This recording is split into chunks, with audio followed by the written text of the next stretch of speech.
afternoon, everybody. Welcome to our council meeting of the 16th of October 2023. An audio recording of the meeting will be made available for minute-taking purposes, and it will last the length of the open meeting.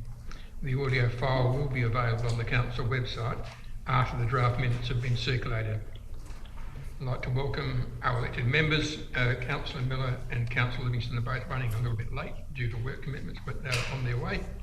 I'd also like to welcome our Chief Executive Officer Nigel Morris, General Manager Community Stacey Bettison, General Manager Infrastructure Andy Baker, and General Manager Corporate Trish Kirtland, and other staff that we've got here to help us through the night. I'd like you all to please, so the Alexandrina Council and its communities acknowledge the Narrandjeri people, the Paramount and the Kaurna as the traditional custodians of lands and waters of our council district. And I'd ask you all to please stand for the local government prayer.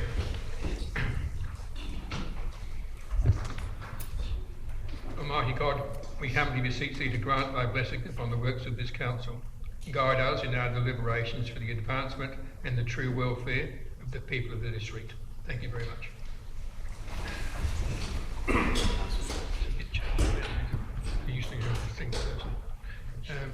Just remind elected members, if a council member has an interest in a matter which will be before council at this meeting, they are asked to disclose the interest of the council and provide full and accurate details of their relevant interest at the beginning of the meeting. Members are reminded they must also declare their interest and provide details at the time the relevant item arises for consideration. The first item is the confirmation of the minutes of our meeting held on the 18th of September 2023, and the recommendation that they be received as true and correct. Moved Councillor Coorong, seconded Councillor Maidman. Any discussion relating to those minutes? If not, I'll put the recommendation. All those in favour? Against? It's carried unanimously. Item 2 is adjourned debate.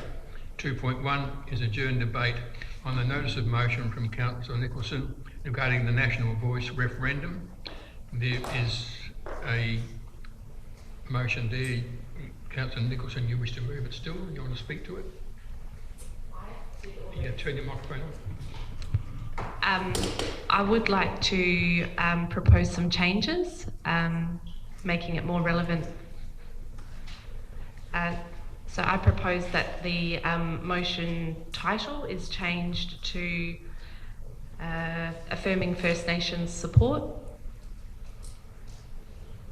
and that in the body of the motion... I don't think you can change it. It's adjourned debate. I think it's adjourned as it is. Sure. So yeah, it's already been moved, you see. Okay. Yeah, but we're coming back to it, so as the mover you can speak still. Yeah. Thank you. This motion proposes that we affirm our support of First Nations people across Alexandrina. I want to acknowledge the outcome of the National Voice referendum over the weekend. Whilst, of course, not every Indigenous person supported the National Voice to Parliament, those who did are disappointed and hurt at the outcome. I do not believe that the outcome of the referendum, however, is an endorsement of the status quo. Indigenous Australians face lower health, housing, employment and education outcomes, and we all want to see that improve. Opportunities to celebrate and share the incredible Indigenous culture of our region is also important. The best ideas for great outcomes are going to come from Indigenous people. By affirming our support of First Nations people across Alexandrina today, we are making it clear that, as in the past, Alexandrina Council invite the voices of First Nations people, and we will listen. So do we have a seconder for that, Councillor Scott? And second, if I may speak. Yep. I certainly want to support this motion, although I thought it would be appropriate to remove the reference in the last line, because that is now obsolete. I don't know whether that can be done or whether the mover would be happy for that to be removed after the word Alexandrina. But regardless of what has happened on the weekend, I think it's very important that we send a clear message to the Indigenous people in our district that we are consistent with our support that's been there for many years, and that we are unswerving and not influenced by other factors, that the support that we have endorsed and indicated that we would carry through with, that we will continue to do so with the agreement and K&Y agreement and the other articles.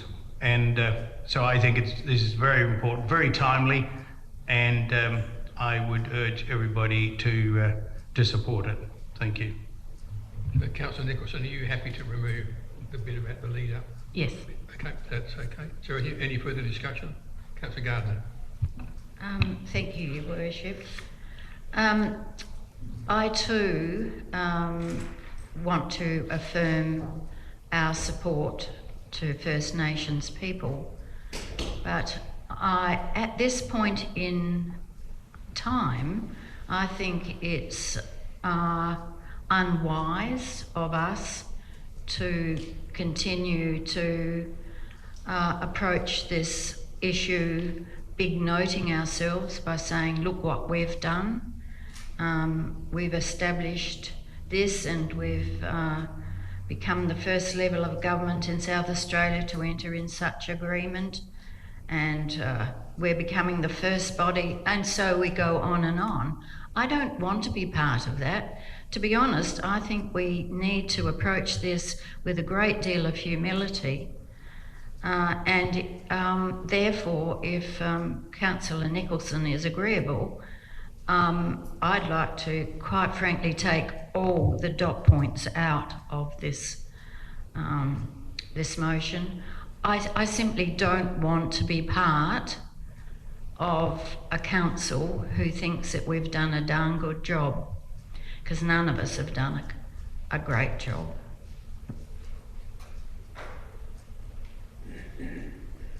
Any further discussion?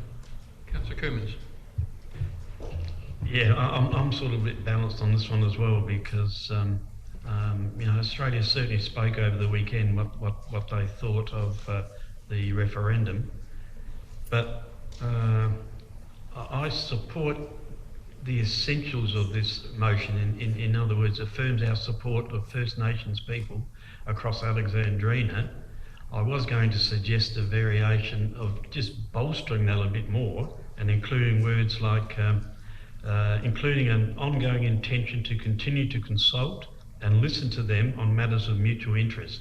I just wanted to broaden up our good workings with our Indigenous people that live in Alexandrina.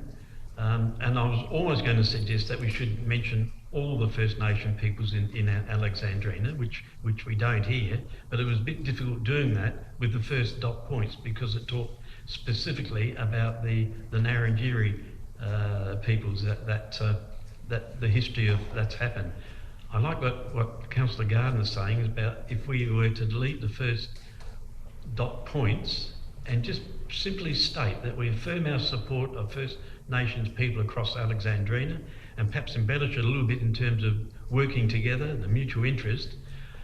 I think that would be a very strong statement from this council, and maybe it might be better. Well, I'd like this to stay with Councillor Nicholson's, as this is her project, and not try and take it over by doing an amendment. If there's some acceptance of doing that, then I'd be happy. Otherwise, I'd probably need to move it as an amendment. But I'll leave that to Councillor Nicholson, and Councillor Scott, I think, seconded that, whether they're prepared to do that as a variation or not. I'll just clarify one thing. The K&Y agreement is exactly what Councillor Coomans is saying. The K&Y agreement is about listening and learning and talking to each other. That's what it's about. It's about understanding the two sides of the issue and working together to try and achieve the best outcome. That's solely what it's about, talking and listening. So I think it says it already. Do you want to change anything? I would prefer to keep it simple as is at this stage. Thank you, Councillor Coomans. Yeah, that's fine. So any further discussion? Could I move that amendment then? You can foreshadow an amendment. Okay, let me foreshadow an amendment, and the amendment will be basically what I said about removing the dot points and bolstering up what we're actually saying in terms of support for First Nations people. So is any further discussion on the adjourned item? So I'll put it to you, all those in favour? Against? So that is lost. 1, 2, 3, again, 1, again. In favour? Against? That's a draw. So I'll get a casting vote, so I'll support it. So it's carried.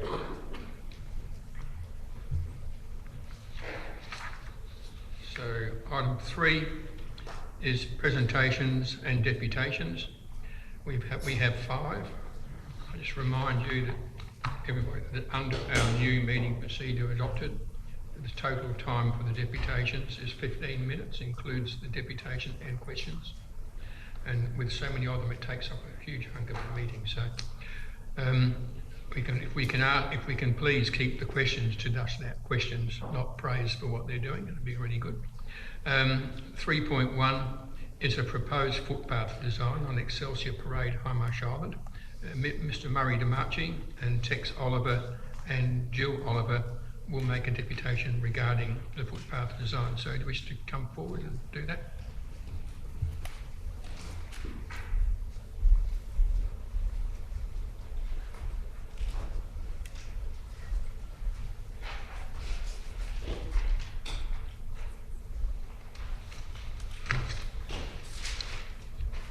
Good afternoon.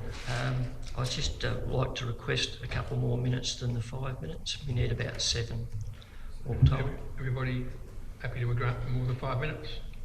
I just need, I can't guess for you. I need you to clearly show me in favour. Thank you. Yes, that's okay. Okay, thank you. Thank you for allowing us to talk and do this presentation regarding the footpath on Excelsior Parade. I'd like to take the opportunity to introduce Murray DiMarchi and my wife Jill Oliver, and I'm Tex Oliver. Murray's lived on Excelsior Parade for 13 years, and Jill and I have lived on Excelsior Parade for 16 years. And we feel the following 5 criteria that we looked at were the concerns that we have as far as the planned footpath at the moment. We get the feeling that the council wants it on the marina side, where we feel the following criteria will explain why we'd like it on the monument side or the eastern side. One of our main criteria is safety. If the footpath was established on the marina side, people walking towards Randall Road have no idea of vehicles approaching from behind them. At the present moment, you have to keep looking over your shoulder when you hear vehicles coming if you're walking adjacent or on the road. Walking at night is especially scary. With the event of more electric cars on the road and therefore quieter cars, this presents an even further danger to us. With a 1.5 metre footpath adjacent to the road, it would be easy for a speeding car to wander over onto the footpath area if its design is against the road as it is. We've had speeding cars knock over rubbish bins as it is, and the police have been involved in following that up for us. We feel if the footpath was to continue along the monument side of Excelsior Parade where it currently exists, away from the edge of the road, with a 2.5 metre width, this would resolve a lot of our safety concerns. Parking. We believe if the footpath was installed on the marina side, vehicles would have to park on the road, creating congestion, near misses and frustrations for the people using the roadway. We have already seen evidence of this. Residents have the belief that the council would fine residents and visitors who park half on the road and half on the footpath, because there would be insufficient space to park off the road. I understand this has already been the case. If people parked on both sides of the road, there would be very little space for semi-trailers, trucks, gas delivery trucks and rubbish bin collection trucks to pass safely. We've all seen the incredible increase in traffic using Excelsior Parade over the past 16 years, being the main feeder road in the marina. Our other concern is congestion. With a 1.5 metre pathway on the marina side, we'd feel that particularly on bin collection days, and especially when vehicles are actually parked on the roadway as well, this would become an obstacle course for people trying to walk, push bike riding, using walking frames or gophers, prams or wheelchairs. There is an increase in young families needing a footpath for the safety of their children, yet also an ageing population needing the security of a pathway away from the road. Although we all have the same 6 metre council verge on both sides, a consequence of the footpath on the marina side would shorten the already small existing driveways for residents to park their vehicles. Due to the 25 metre building encumbrance from the water, most houses are built closer to the road on the marina side, therefore giving much less parking space. However, on the monument side, there is more than sufficient space for the footpath and for parking, as the houses are set back much, much further from the road. Our fourth criteria was the swale itself. With the proposed footpath on the marina side, the footpath would be installed on the existing swale, creating problems with water from the roadway because the non-existence of water tables and curb in the marina. Living here on a day that receives substantial rainfall, the swale itself becomes a river, just about a creek, and this would cause more obstacles for the people using that pathway. The existing drainage grids, which are at various steps at different blocks, overcome on those days as it just can't handle the amount of water that comes down. It would also affect the uniformity of the footpath level along the roadway.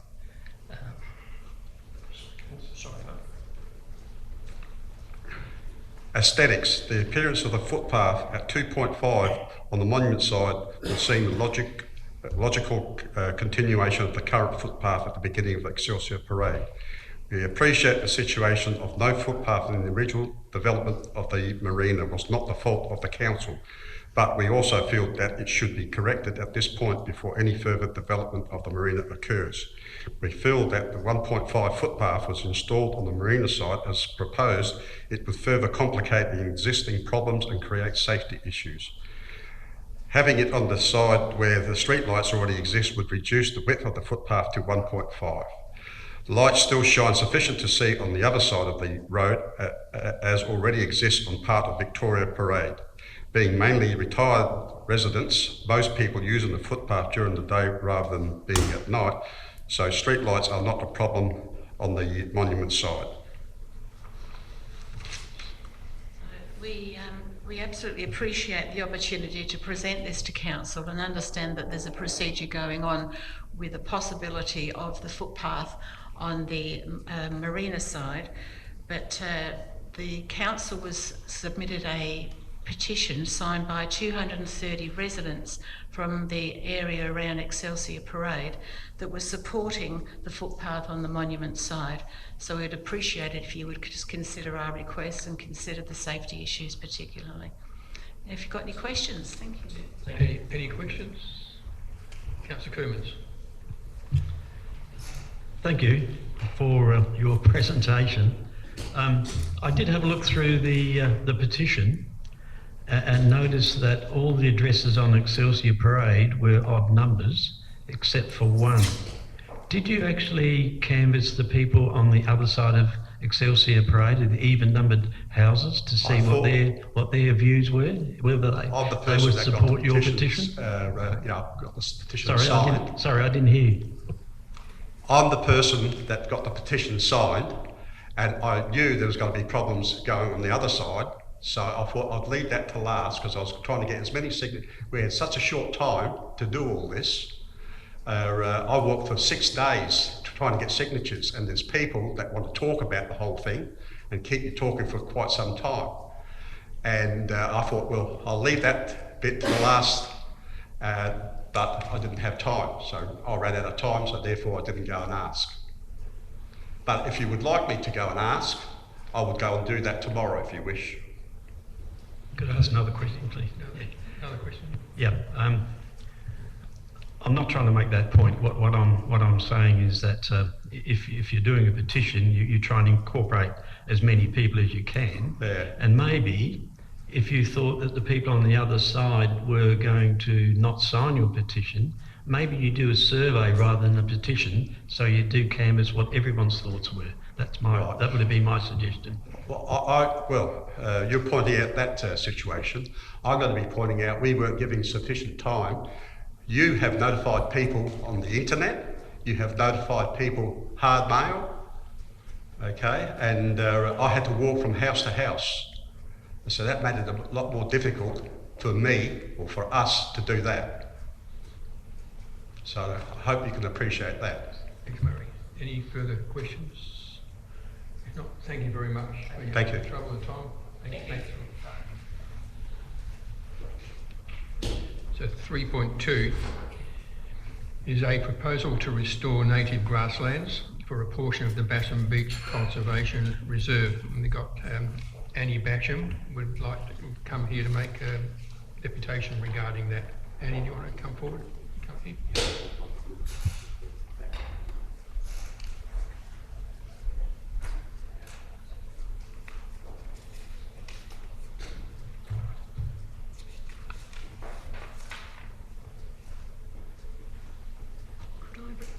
Could I request an extra few minutes, please? 10 minutes to talk? Okay to extend the time? Thank you. Yep. Oh, okay. Yes or no? Yes. Thank you. Yes, that's quite okay, Annie. Oh, sorry. Mr. Parks, Alexandrina, Mayor, councillors, staff, gallery, and thanks to Maureen Hatch for coming tonight with me. Thank you for giving me leave to address council. I live at Pleasant Banks, the 1856 homestead built by my great-grandfather, surrounded on 3 sides by the Rattling Basham Beach Reserve. Because of death duties, my father had to sell the land in 1972. In 1976, the state government compulsorily acquired the land from A.W. Booth. Roger and David Basham began grazing the land in agreement with the council. In 1981, the state government leased the land to council for the use and benefit of the general public.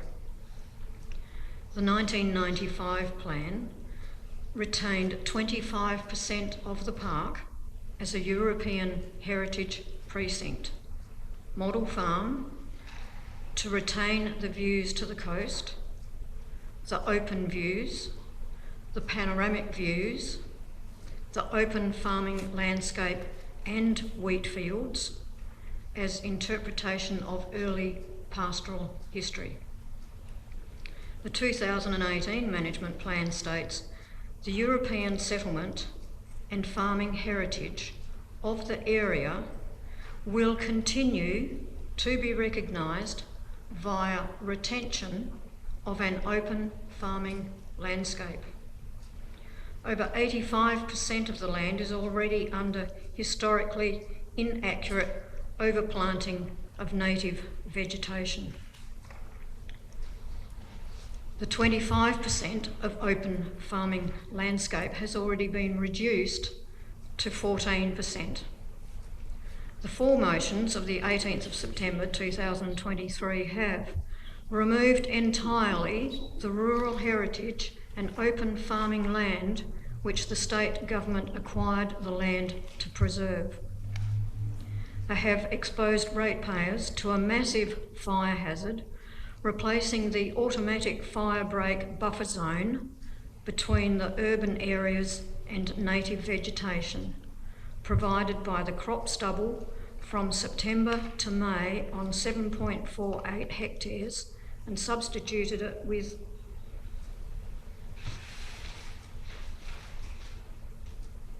these grasses.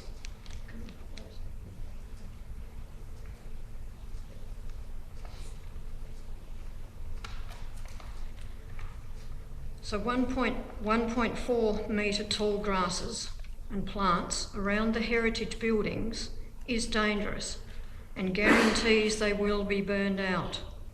This is against the Heritage Strategy Plan 2023 to 28 for buildings under council control. In the 1959 fire, the land now leased and cropped by David and Kate Basham was grazed specifically for bushfire protection, and it saved Pleasant Banks and the farm buildings. These plants will give total ground cover and increasing thatch to burn.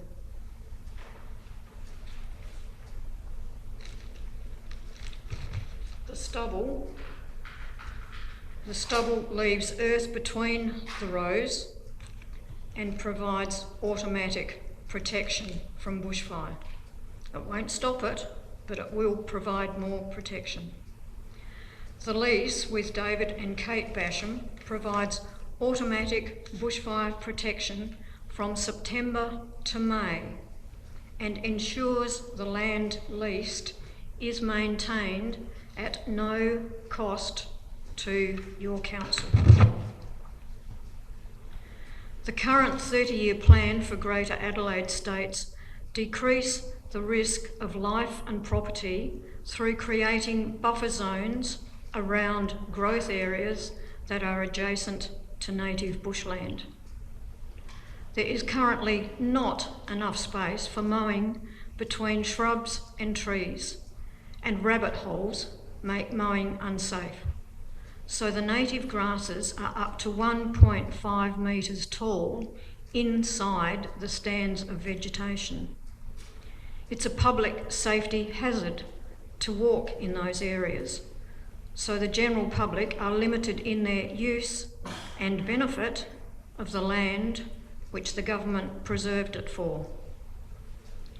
CFS regulations are ignored about vegetation against heritage buildings. The buildings council is responsible for have bushes and trees growing over the roofs and over the walls and through the walls. The Heritage Strategy Plan says of particular importance is protection of built heritage. Vandalism from the new year is still not repaired 10 months later. Roofing, removed in 2021, has not been replaced and is allowing the rain to come in. Cracks in the stone walls have not been repaired. The proposed shrubs in the agenda of September are up to 6, 8 and 10 metres tall in the fact sheets from the Australian National Herbarium and Flora SA, and they are to be planted on the land which has panoramic views of the coast. The four motions will remove steam ranges' unrivalled panoramic views from the dairy to beyond the wetland, as well as the unique views from the Port Elliot to Middleton Road used by millions of tourists. In the proposal, trees could be planted at the Middleton end of the open rural land, increasing the fire danger to the Middleton residents and further reducing the scenic views. Under solutions, there is plenty of land to plant native grasses in the Caravan Park Extension area, in the Copper Mine area, and in the flat by the Gap, and still retain the open rural land. The environmental damage to the land by declared pest plants and rabbits under the Natural Resources Management Act is the worst in the history of that property. This degradation of the land happens every time the committee takes over more land, and it is in total contradiction of the acknowledgement of country, where we are implored to respect the country and keep it healthy. please do not extend the mismanagement of this land. At least save 14% of it in a healthy state. The motions C2 3325 to 28 were passed without due consideration because all the facts were not presented to council. A responsible council cannot vote on such important matters without being provided with the full facts. The motions need to be rescinded to keep the open farming landscape, to preserve the historic buildings, to retain the panoramic views for tourism, and to keep the bushfire protection of ratepayers provided by cropping of the open farming land by continuing the lease with David and Kate Basham. Thank you, Mr. Mayor. Thanks, Annie. Have any questions? Anybody? Councillor Scott. Huge amount of work that you put into this, and I recognise. Have you communicated this to the council over the years? I mean, you're dating, going back over the years, some years of things happening. Have you communicated this to the council as time's gone on? Maureen Hatch and I were on the Basham Beach committee. I was there from 1995 to 2001. Maureen was there from 1998 to 2001. We fought the Basham Beach committee about bushfire protection the entire time. And in 2001, Terry Tarrant, the chairman, and Maureen and I all resigned. This has been going on since before 1995, bushfire protection in the park. And Maureen and I went to CFS headquarters and government departments, and we were censured by the late Mary Beckett because we had spoken to the CFS headquarters. Any further questions? Thanks, Anne. Thanks very much for your time. Thank you very much. Thank you. So, 3.3 is a deputation relating to the proposed footpath design on Excelsior Parade, Hindmarsh Island, and Mr. Peter Roberts is here to make a deputation on that. Thank you, Peter.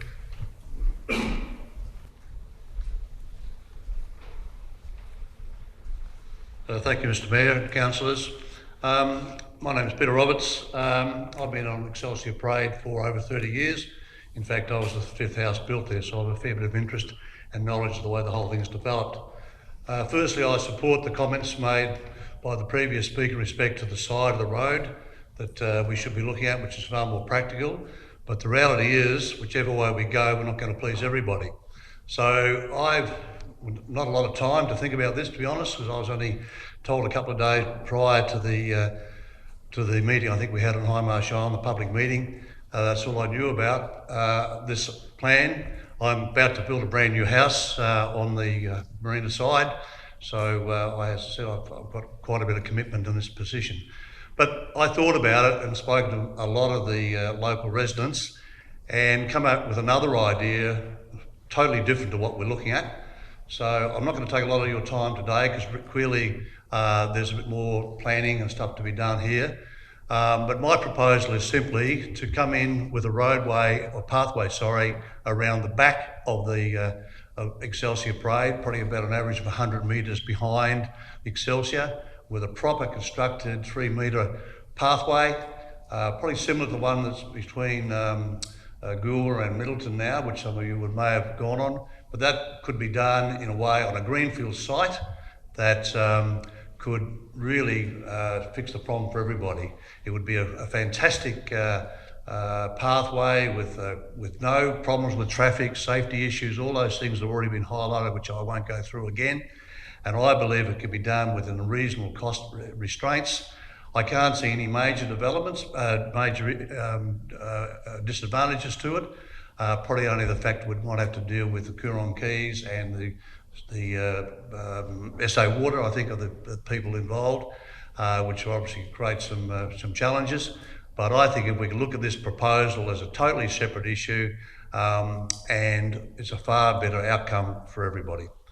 So I therefore ask the council, Mr Mayor, that to reconsider this whole plan of coming up Excelsior Parade, which has so many disadvantages, as already been stated, and review this with this view of this idea of a separate pathway, bikeway, that would be really great for the total precinct. I might also add that I've been aware that over many years there's been discussions of opening up the barrage to, once it becomes automated, that maybe we can move across that and create this total walkway pathway.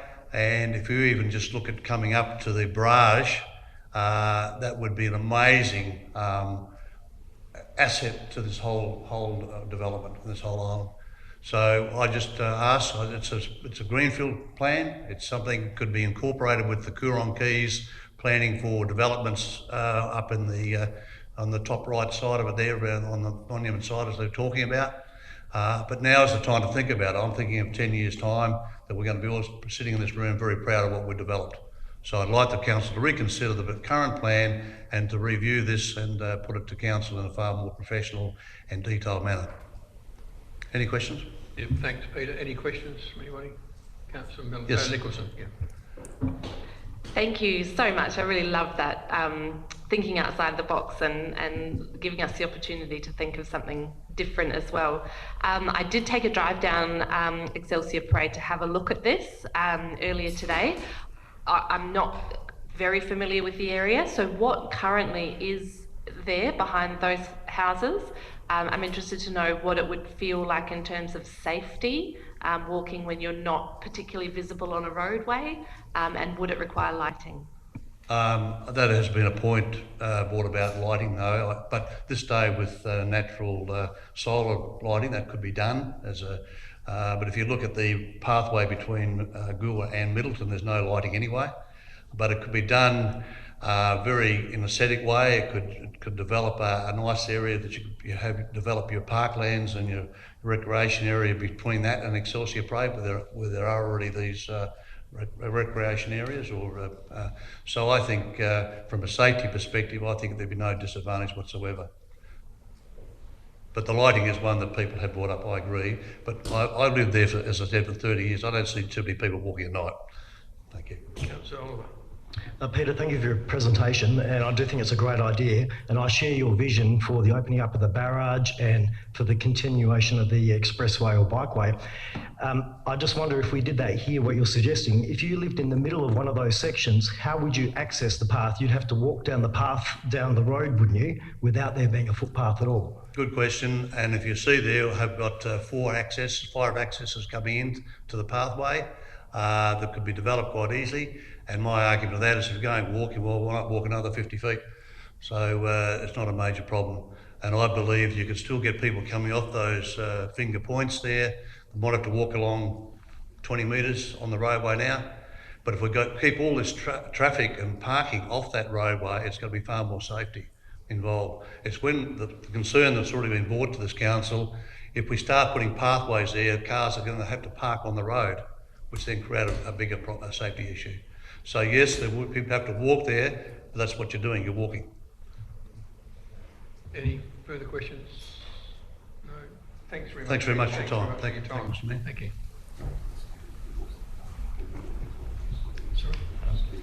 Could I please declare a material conflict of interest in regard to the next item, and I'll leave the chamber due to my ownership of Coorong Cafe. Thank you. Yeah, so 3.4 is a deputation regarding the Coorong Cafe, regarding a second food ban, and we have Heather Oliver here to make a deputation to us. Thanks, Heather.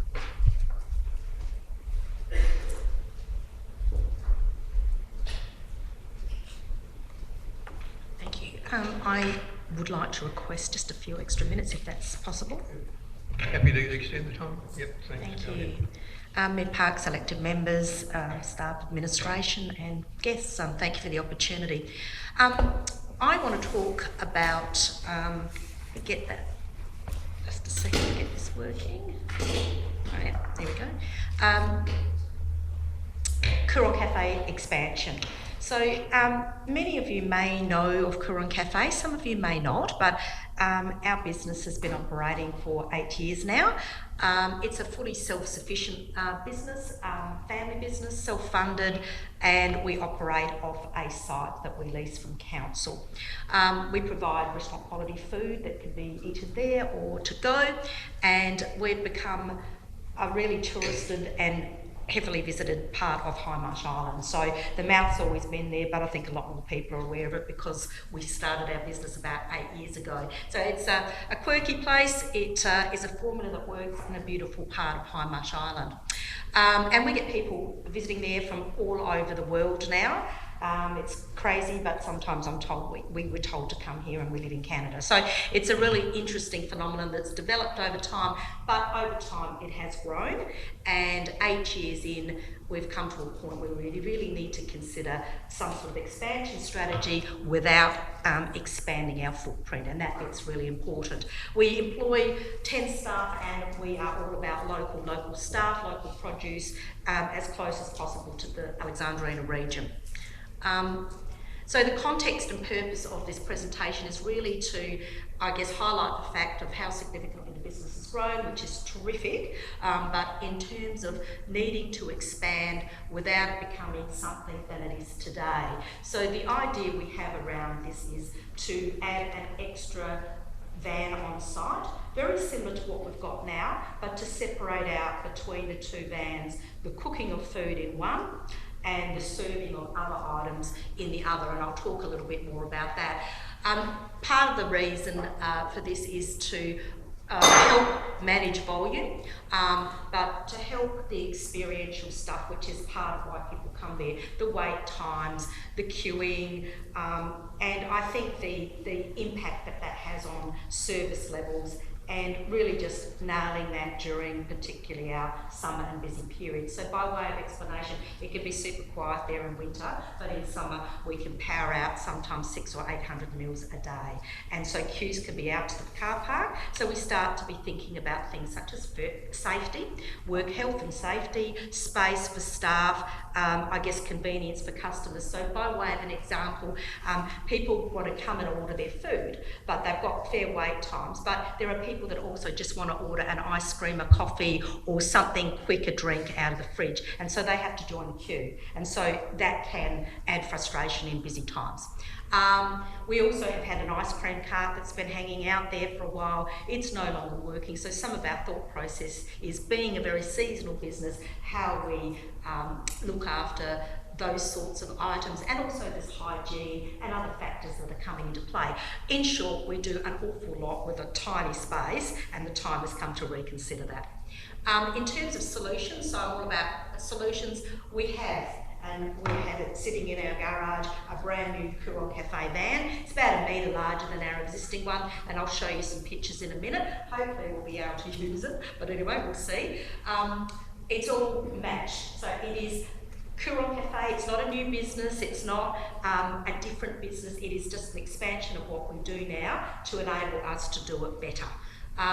We've also thought through things such as separating drinks, coffee, ice creams, non-cooked products in the new van, and then the existing van will just nail out the stuff it does today, all the cooked produce. So we also will be able to order our staff a little better. Most importantly, if you just want to drink an ice cream and coffee, you go to that one. If you want the food and you have to wait a bit because we're busy, you go to the other one, and that will become quite clear.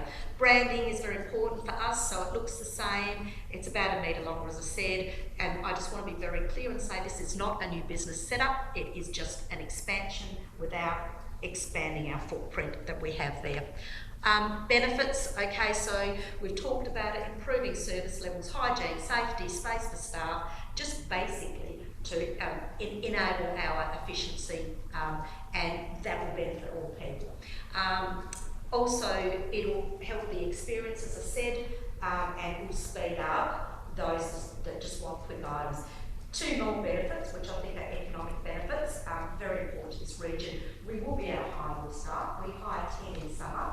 We don't need them in winter, but we have a core staff of about 6.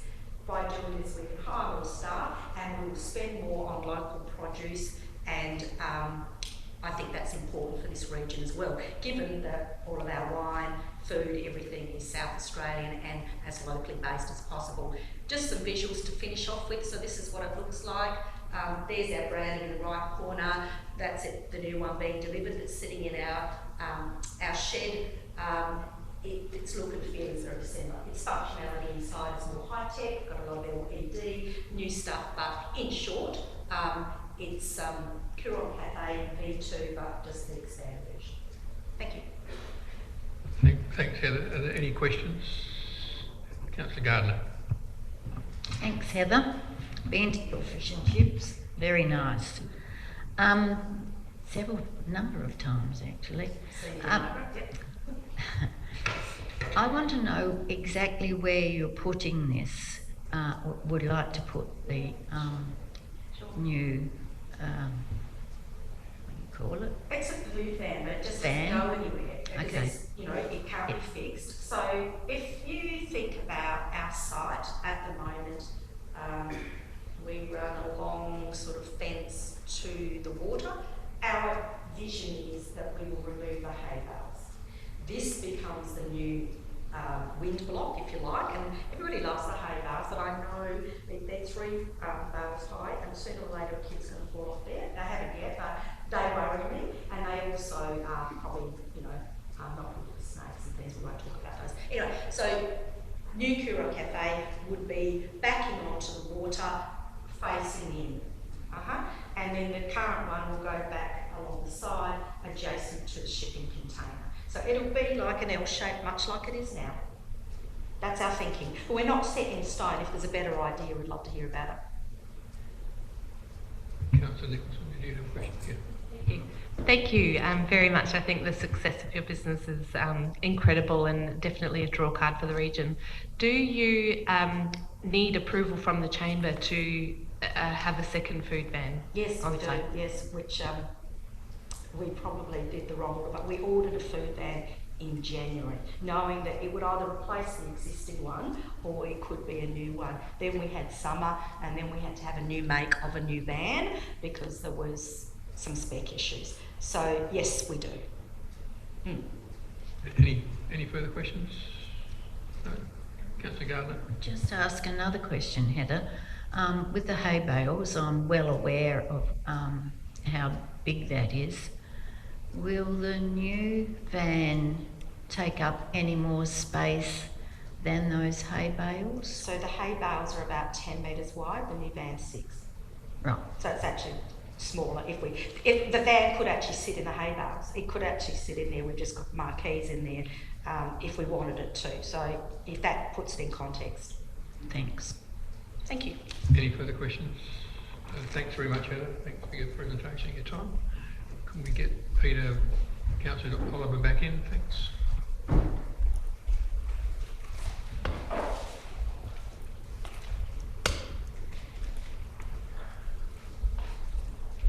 So 3.5 is the Port Elliot Surf Life Saving Club renewal of a lease, and we have Kirk Dixon, who's the president of that club, and Belinda Sullivan here to do a presentation to us. So welcome, Kirk and Belinda.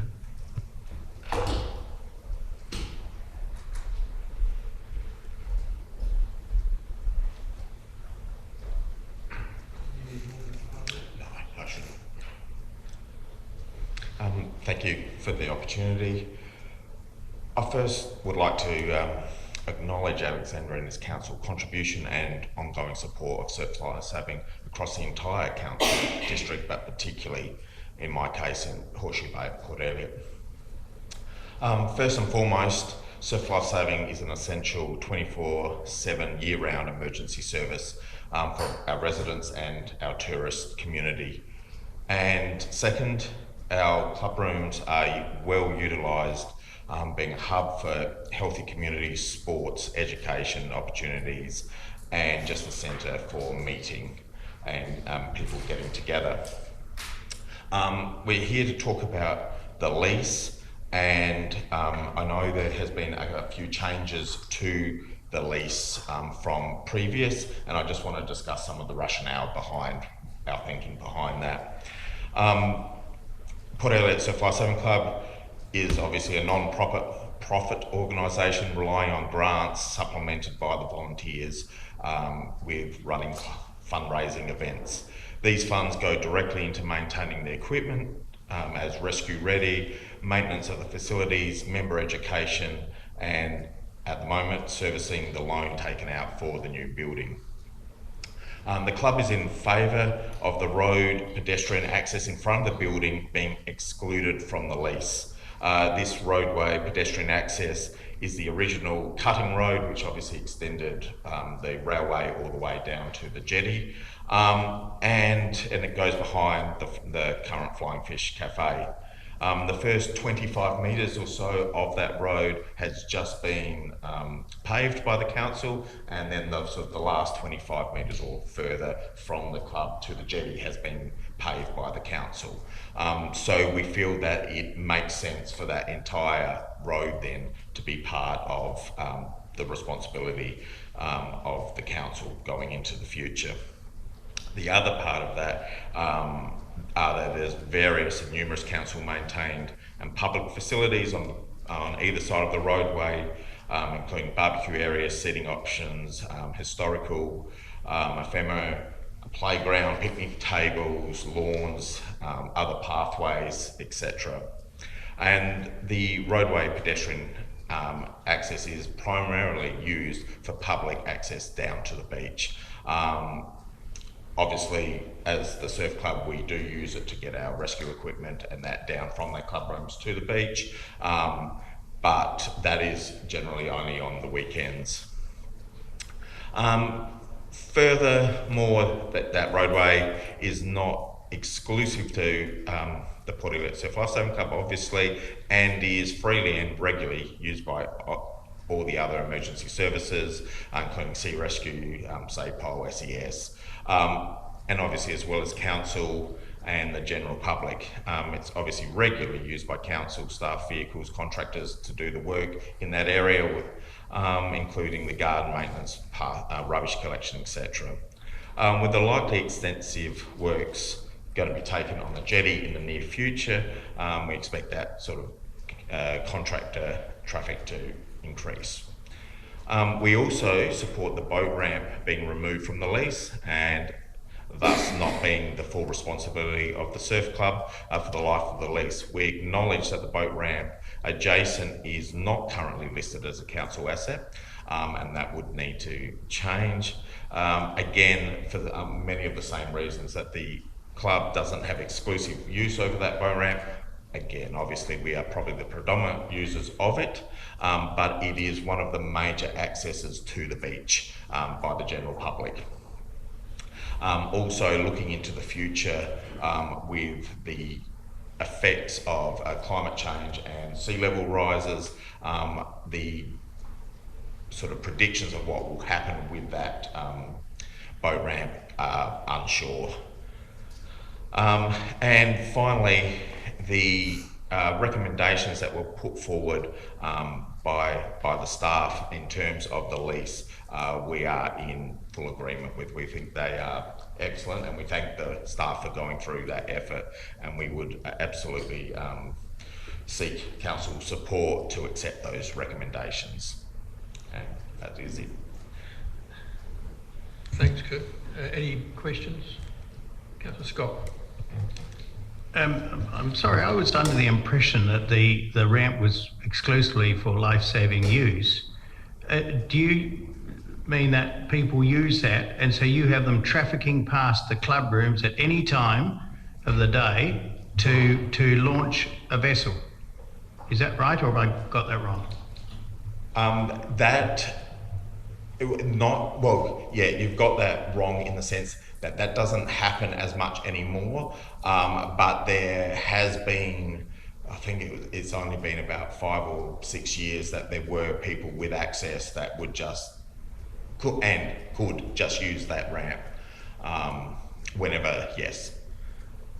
I don't know how that relationship worked, but yeah, it did happen.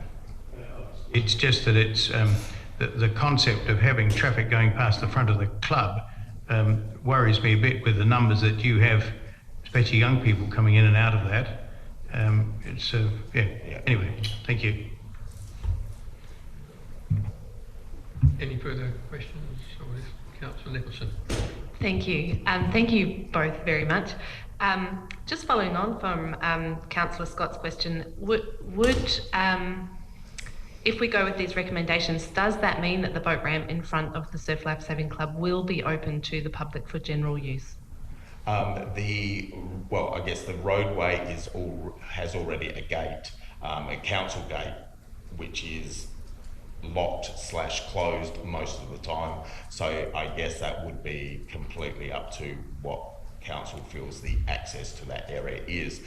Taking Councillor Scott's ideas on the foot traffic and the pedestrian traffic through that area would mean that I would think that would be an extremely bad idea to have more vehicular traffic through that area.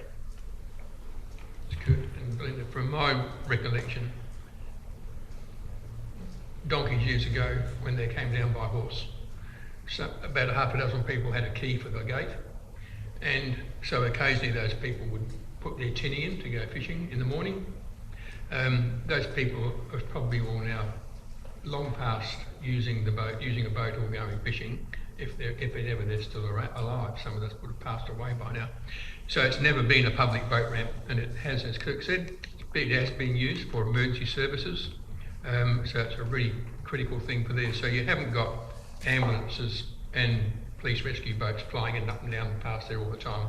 It's very, very, very limited use, and so it's really just a handy ramp, that's all, in case of emergencies. Is there any other questions, Councillor Clemens? Can I just ask you about that gate? And that's what I was going to ask before, it looks like it's normally closed, but only specific organisations or persons have got keys to that to get access to either the ramp under emergency or whatever. If someone had a tinny, could they get access via other means, or would it only be via that gate? There is the further boat ramp around Port Elliot, around Horseshoe Bay, which again, depending on the conditions, can be safe or unsafe. To be honest, there has not been a lock on that gate probably for about 4 or 5 years. It's more through bluff that it's kept shut. And signage. Yeah, and signage, yes. Any further questions? Thanks, Kirk. Thank you very much. Thanks very much. So item 4 is petitions. 4.1 is a petition relating to the proposed footpath design on Excelsior Parade Hindmarsh Island, and there's a recommendation that the petition be received. Do we have somebody to move that we do that? Move Councillor Nicholson. Second, Councillor Gardner.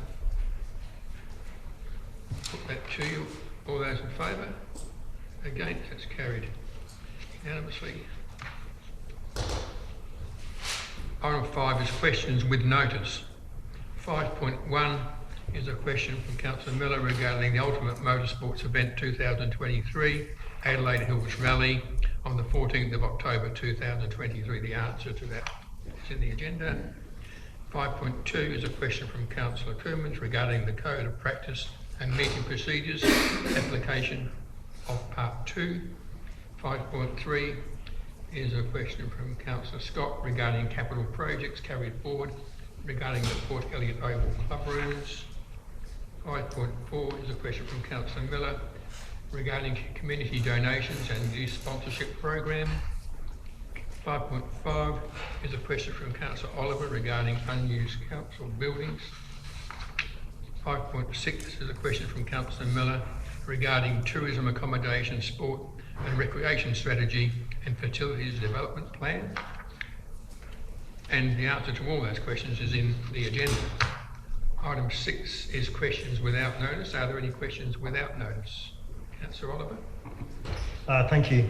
Could I please ask that the answer to my question be recorded in the minutes for the benefit of the public who may read them? Could you please provide an update on our current status of our bushfire preparedness? Thank you.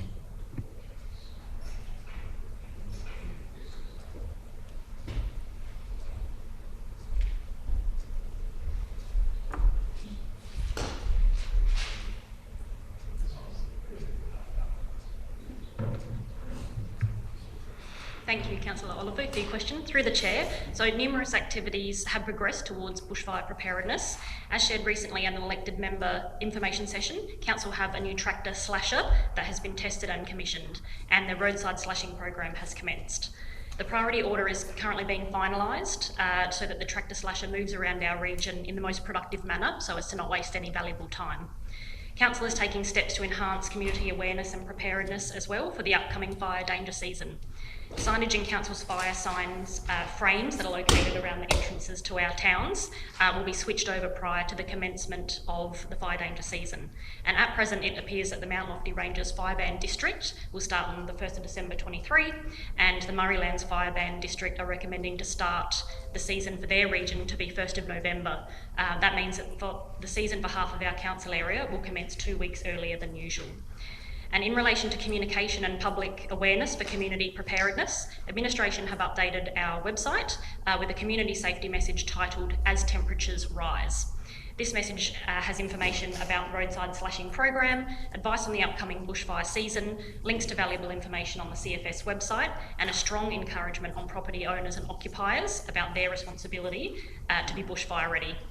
And there'll be information regarding bushfire awareness in the upcoming council newsletter, and a flyer will be sent out with the upcoming rates notice, both electronically and in hard copy. And a social media awareness campaign is currently being developed and scheduled for the upcoming bushfire season, with the key message to be shared, and have already promoted the new tractor slasher.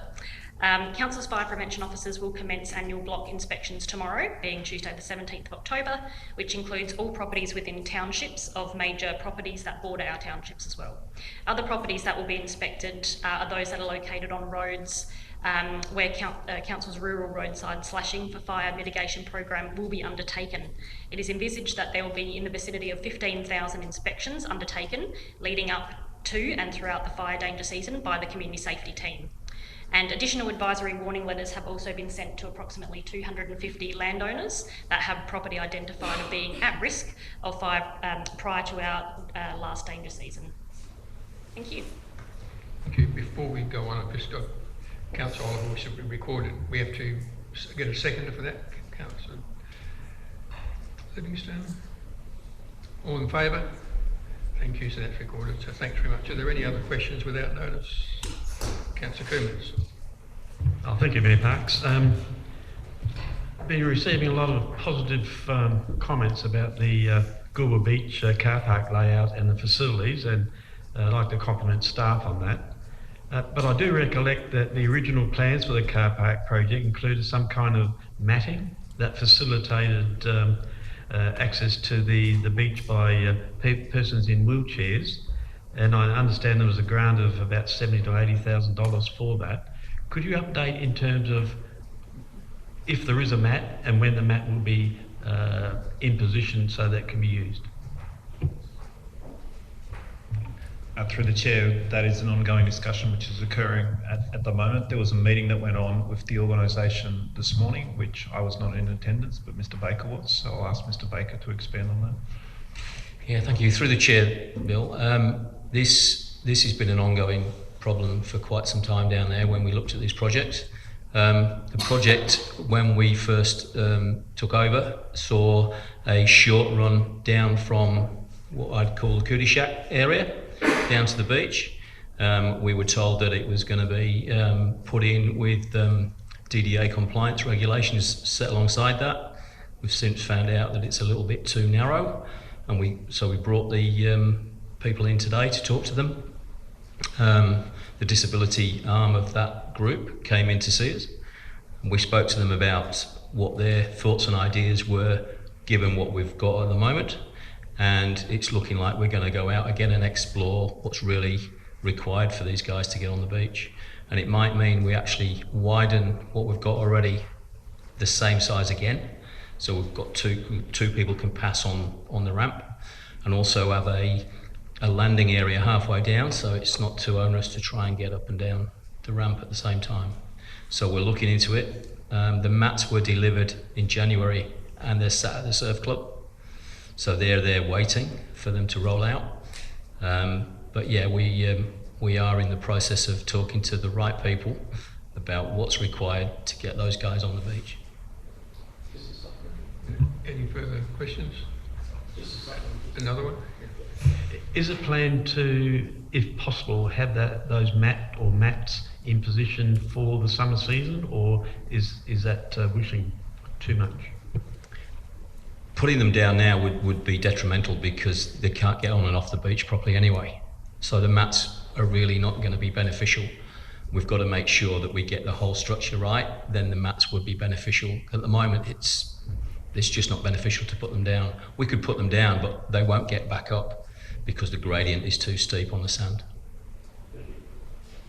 Any further questions? Councillor Scott. I just wondered if we could commence some work on a traffic management plan for Middleton. I'm getting increasingly concerned at the build-up of traffic and the behaviour of traffic in Middleton, and I think it's only going to get worse. And I've had some discussions informally with key people. I think that I really think we need to drill down and, if necessary, make changes sooner rather than later to improve the flow of traffic through and around Middleton.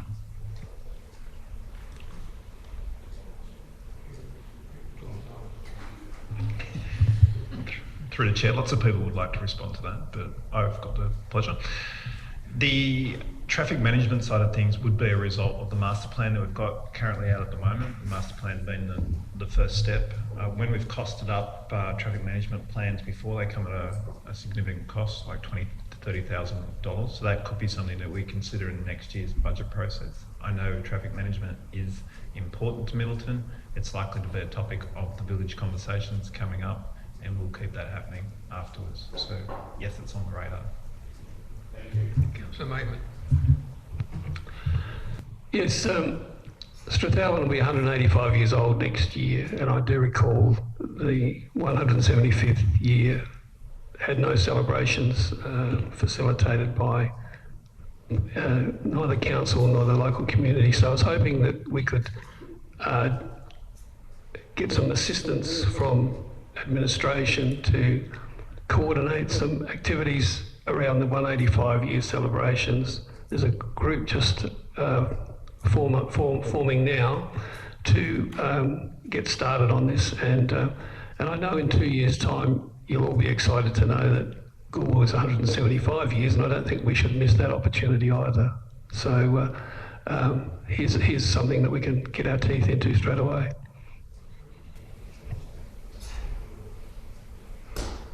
No, I was just nodding. Something we need to look at and put into the system and come up with some ideas. Any further questions? Councillor Miller. Thank you, Chair. Just following on from the deputation, I do have some questions. In the Reallocate master plan on page 28, there's a list of recommendations and how they were ranked. And exploring the introduction of experimental native grass seed crops in existing agistment paddocks was recommended as a low priority. And I'm just interested in what made that a high priority, or I'm assuming, does that mean that all the high and medium priorities in the master plan have been addressed? Through the chair, I can't answer on behalf of a committee. If that's a question you'd like to pose to them, I can send it back to them and get them to do it. I can also invite them to an elected member briefing to speak more on the subject. I got a lot of information from them when I met with them, and I encourage them to come to a briefing to speak to all elected members. Just on that same topic, I understand there's been some correspondence to Council 6th of September and the 3rd of October from Ms Hatch, and I just wonder if there'll be a response provided to her at some point. Through the chair, I'll follow that up tomorrow. Could you just repeat those two dates for me? Yes, the 6th of September and the 3rd of October, I believe, are the dates. And I just, on this, to close this out, what's the timing for Council's compliance team? In one of the recommendations from last meeting was that they'll perform a review of the detailed maintenance plans to ensure fire prevention is considered. particularly regards to the area surrounding Pleasant Banks, including fire breaks and slashing. I just wonder what the timing is on that, please. Through the chair, once they go ahead and do the native grass, we'll make sure that they have the fire breaks in play. They have a plan which they'll make sure that they'll run past the compliance team.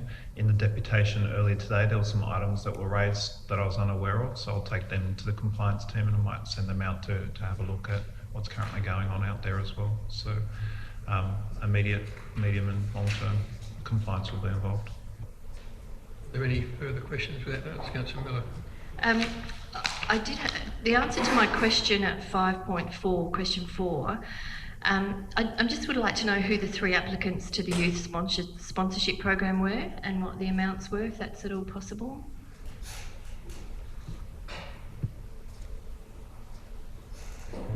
Through the chair, I believe that's in a later report tonight. But if not, when we get to the sponsorship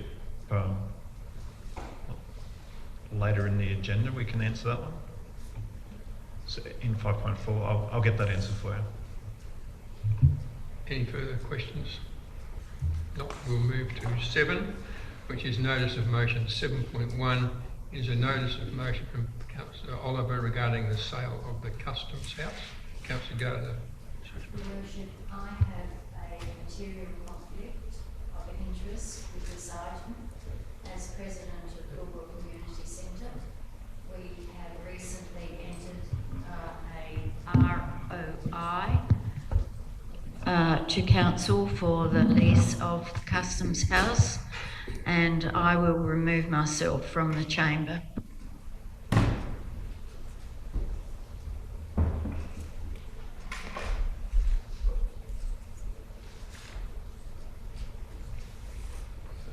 Councillor Oliver, it's moved by you. You wish to speak to it? Thank you, and thank you for the opportunity to put forward this motion.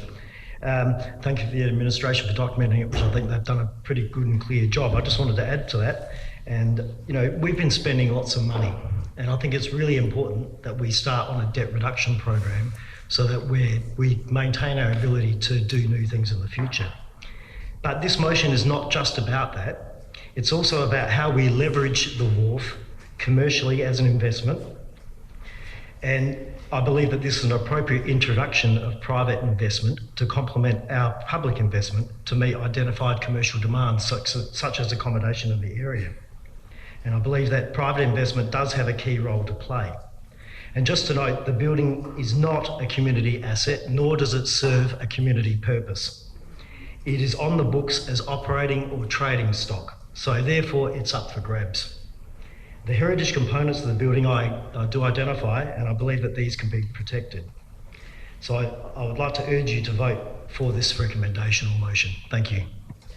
Before we get a second, one thing I meant to mention when we started this item is in the discussion and the debate on this, I asked you not to refer to any perceived value of the property. It's going out for expressions of interest, should it be successful, and it's not for this chamber to say it's worth X number of dollars. It's for the proponents to come in with an offer. So it's something we can't talk about. Thank you. So do we have a seconder? Councillor Maidman. Do you want to talk? Yeah. I'll speak to it now. This is going out to community consultation in the first instance anyway, and you've got 5 scenarios there. Let's see what the public has to say about this.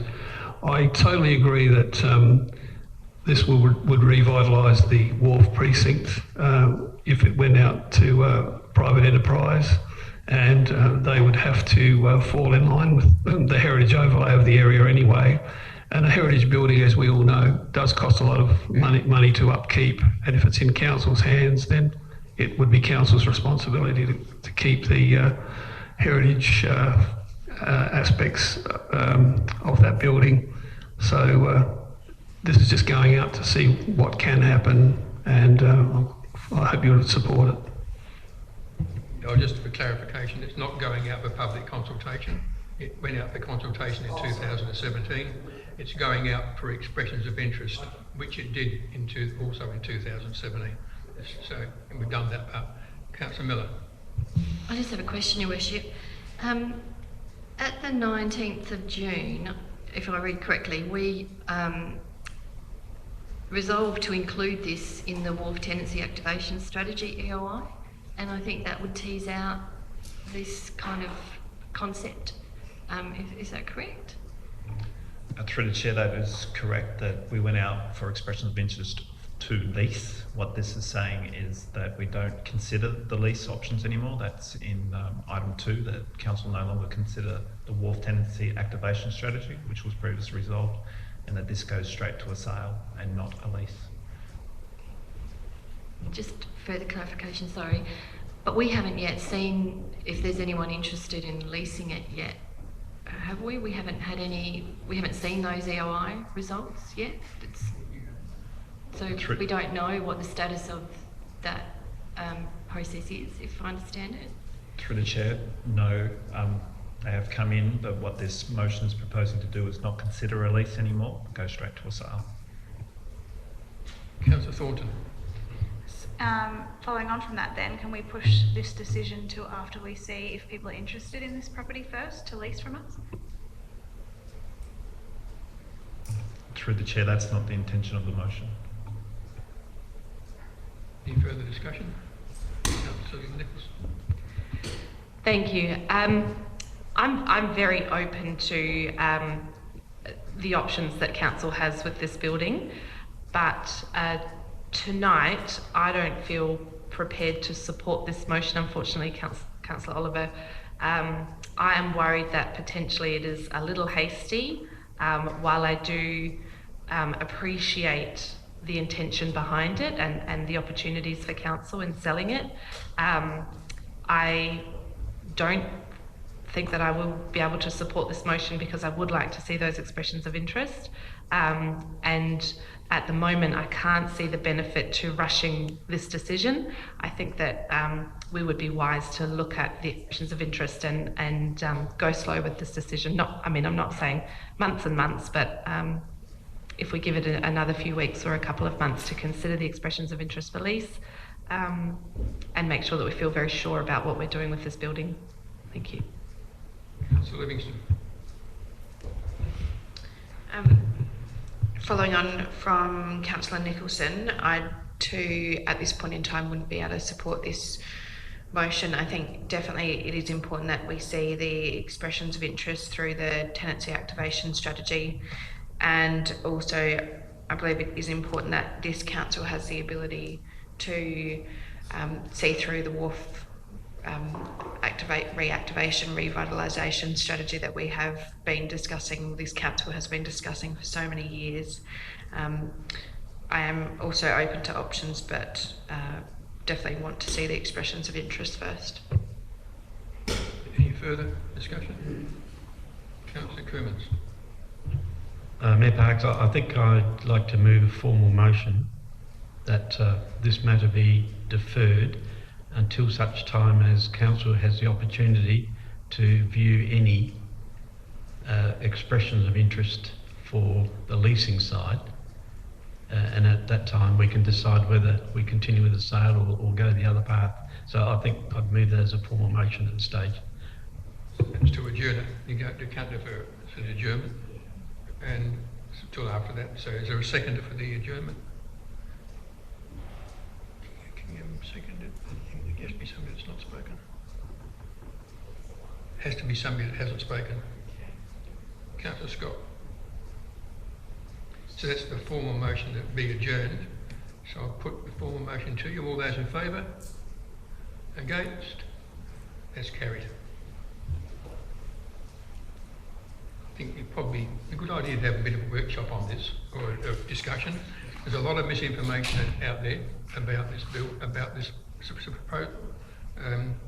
We had consultation in 2013 on a lot of things, including this building.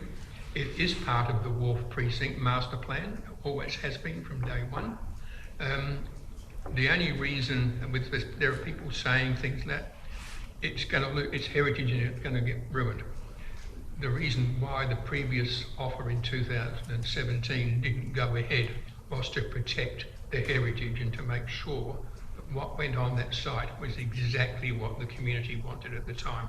So I think we need to get that information to you all and at a briefing or something. So get Nigel to look at that. Some gaps are going in the back. So.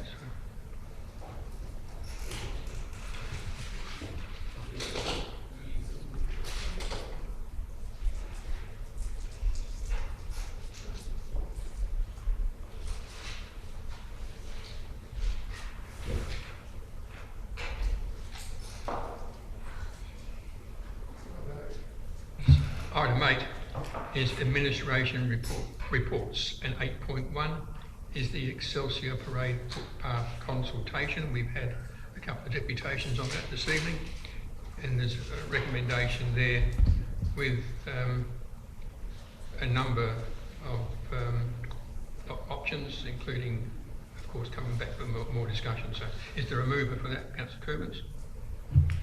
Yeah, yes, Mayor Parks, I'm prepared to move that. I would ask, and I raised this with one of the deputies about the value of the petition, that perhaps we take that in consideration, that the petition was essentially one side of Excelsior.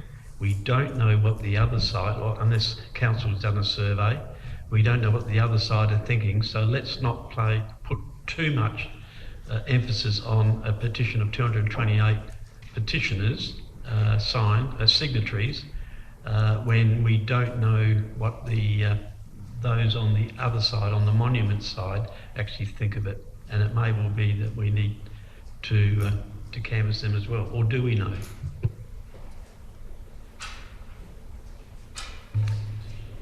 Through the chair, you'll see that within the body of the report we did go into consultation, and what it was even 50-50, well 36.9% said on one side of the road, 36.9% said on the other side of the road, 26.19% said no preference. Councillor Gardner, do you wish to second it? No. Well, I'm looking for a seconder. Is there a seconder? If not, Councillor Oliver, you're seconding it? Yes. Is there any further discussion? Councillor Gardner. Your Worship, I have a daughter who lives on Excelsior, and she is in a house that is not, it's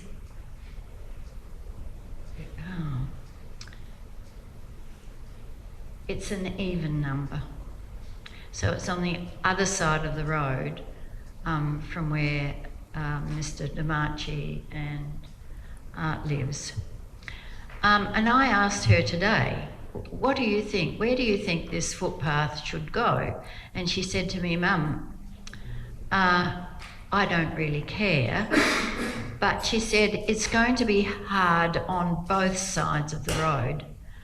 On the marina side, you have a whole lot of houses that are built as far to the road as they possibly can, which means there is not much room for a footpath and a verge. And on the other side, where she is, the houses, a lot of the houses are built right up high. So they have driveways which are incredibly steep coming down to the roadside. So having a verge and then a path along along that side of the road is going to present some difficulties, and I imagine a lot of expense. Frankly, I don't want to vote on this. I'd just as soon we didn't have a footpath on Excelsior. And I think the gentleman who spoke about, Mr. Roberts, who spoke about the pathway behind Excelsior, seems like an excellent idea. While it probably will be very expensive, I can't imagine it'll be a cheap exercise, but it does appear to me to solve a lot of problems, because, to be perfectly honest, we're going to be damned if we do and damned if we don't. Any further? Councillor Livingstone. I'm just wondering in relation to the design and costings for the footpath options, if we could include on the marina side at 1.5 metre width, which was what was originally proposed from what I'm reading in the body of the report, but also include provision for a discussion and potential costing for Mr. Roberts' proposal. It's not costing what Councillor Coombs was saying, and it's coming back anyway, so just for discussion. So.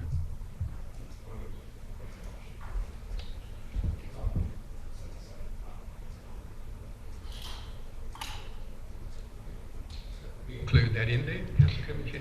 And Councillor Oliver, you happy with that? Yep. And sorry, your word.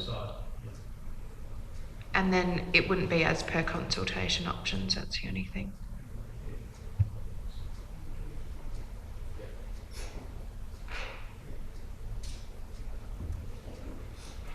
And I'm happy to include 1.5 metre option as well, if you'd like that. Yeah, I'm happy to include that. You didn't ask me if you could speak.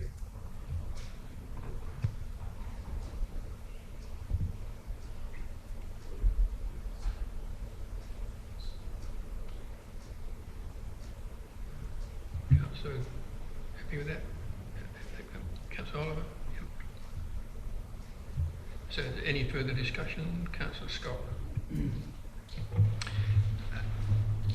I drove over there this afternoon to have a look, and there are a couple of aspects to this, and of course I was unaware that we'd be getting the suggestion, the pathway, as that you described it, as behind Excelsior Parade on the monument side. I see that as a separate type of pathway with a separate usage. The pathway along the front of the houses on either side of the road is connecting the houses, and so that if people want to walk around and visit, they will take that sort of footpath. If you're going on a bit of a safari with the baby and the pram and a bit of a fitness hut, you'll go up round the back and you'd go on the number 4 and go right out and then come sailing back in or whatever. And so I see the roles of those paths as being different. And while it is an interesting concept, I think that there are too many gaps in number 4, because there will be people still walking along the edge of the road to access number 4. And if you happen to be midway between either of those access points, you will actually be reasonably at risk and have, with the greatest respect to the Speaker, I do think they were a bit more than 20 metres to an access from wherever you were. And I think that needs to be, but I've had a look at it, and I firmly believe that a footpath like they've already got from Victoria down to the next one, continued on, a metre off the road, is an ideal thing. There'll have to be a little bit of a squiggle over some of the driveways that go up onto that rise, but I would be very much in favour of the monument side, adjacent to the, I guess you'd say it'd be number 2, adjacent to the property boundary, because I think that will be overall, with a bit of flexibility, the most effective, and will still allow car parking on the edge of the road, and to a limited extent, rather than having the footpath right on the edge of the road. People will put their left wheel on that, and that'll be half blocked most of the time, is my thoughts. Thank you. Any further discussion? Councillor Miller. Thank you, Worship. This is an interesting one. I looked at this with 3 considerations. The community wants a footpath, 50% will be unhappy, and from a project management perspective, managing the scope, time and quality. There's probably a 4th, which is risk, and I see that being on 2 fronts, public safety and that the project never happens if we go down this path of exploring options. I'm deferring to the subject matter experts on this, and how much extra does it cost in terms of time and resources to prepare 3 options and now 4 options? Our budget is under enough pressure as it is. So long as there are no designs, I just want to flag that in my mind, this footpath will remain at risk during the budget process.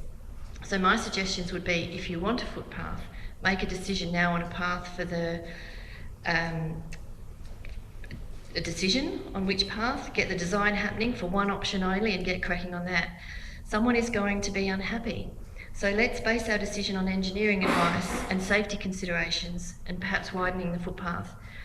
In 2022, a council-commissioned engineer report recommended the appropriate side for a footpath to be on the western marina side, transitioning to the southern side of Excelsior Parade due to the following reasons. Easier pedestrian access from 4 feeder roads without crossing Excelsior Parade. Feeder roads are Victoria Parade, Blanche Parade, Britannia Parade, Wentworth Parade, Prince Alfred Parade. I too drove around trying to get a grip on this. Flatter surfaces, less inclined remediation and engineering solutions required. Ausroad design guidelines state that pathways should be constructed with lighting where possible. Streetlights are located on the preferred side. Minimal earthworks to current swale drain arrangements. Made of 1.5 metre concrete and constructed at the road edge, the proposed footpath will be constructed between driveways as to not disrupt current driveway arrangements or design. Some stormwater modifications will be required due to graded soak pits being located close to the road edge. So the point that I guess I'm making is residents support a footpath, but not on their side of the road.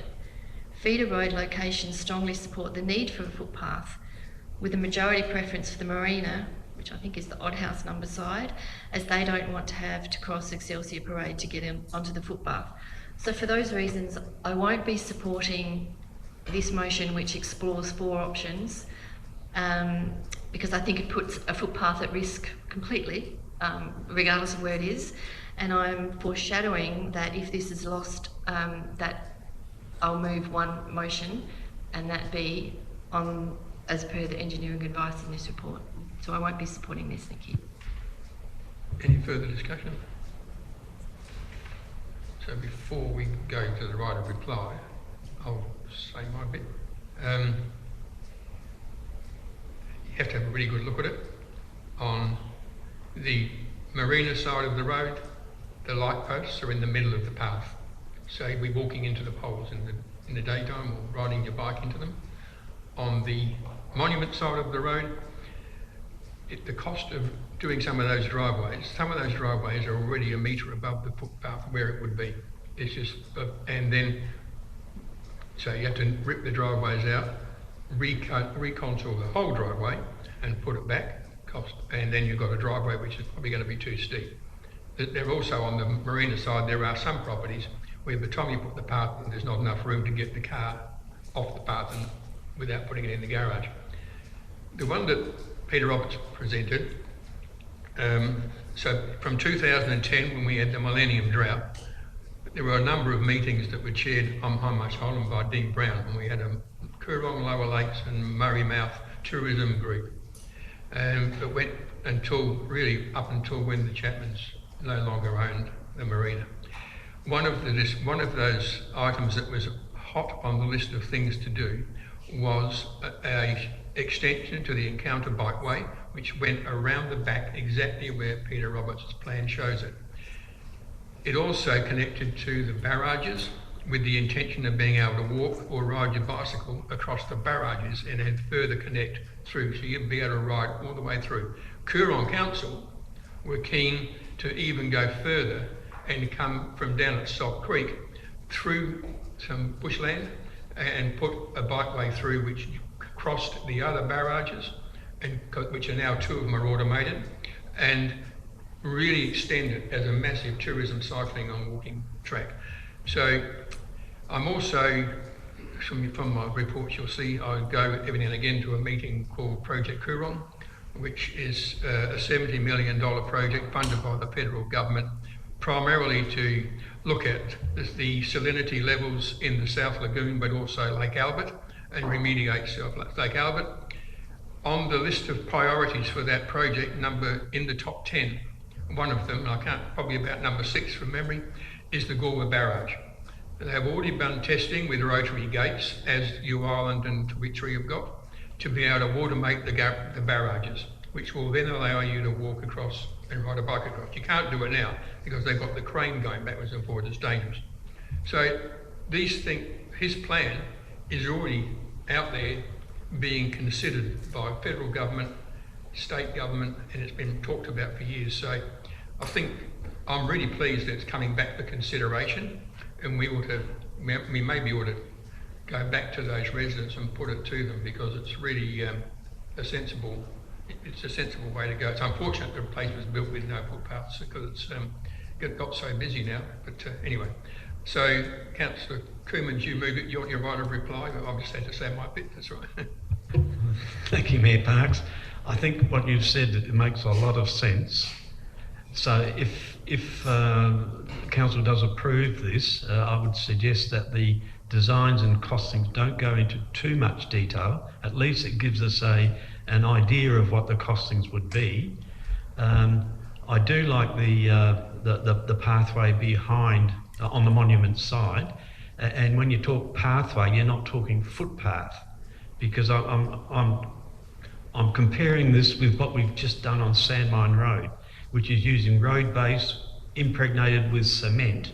It's been there for quite a while, and I think it's standing up very well. So if you're looking for walkway, riding, exercise, having a pathway behind the houses on the monument side would make quite a bit of sense and would be very cost effective.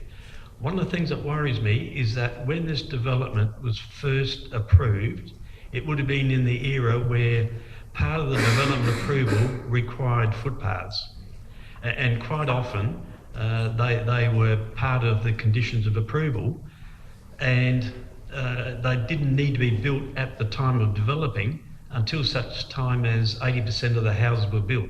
This sort of saves destruction and requiring repairs of footpath, with the tradies and things riding over them.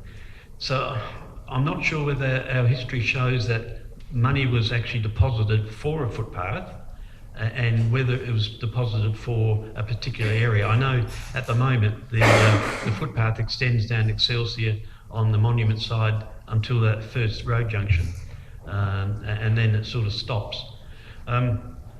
The footpath on the marinas side, I saw that as probably not the best decision, because we've got something like 5 road junctions. So if you're using the footpath as exercise, you've got to cross all those road junctions. I don't think that's a very safe thing to do. So again, the monument side would be the preferred. But what we're asking for here is just some indications of costings, and I'd like to see option 4 in there, and it may well be it finishes up as a preferred option. So I'd ask council to support this and see where we go. Ends the discussion, so I'll put the recommendation. All those in favour? Against? That's carried. So 8.2 is the Port Elliot Surf Life Saving Club lease. The consultation outcomes, and there's a recommendation with 9 dot points. Move Councillor Oliver. Is there a seconder? Councillor Nicholson. Any discussion? If not, I'll put the recommendation. All those in favour? Against? That's carried.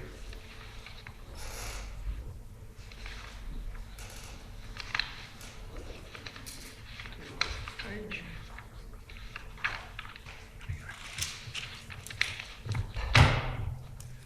8.3 is the Goolwa Oval Management Model Update. There's a recommendation there with 4 dot points. So Councillor Gardner, do you wish to move that?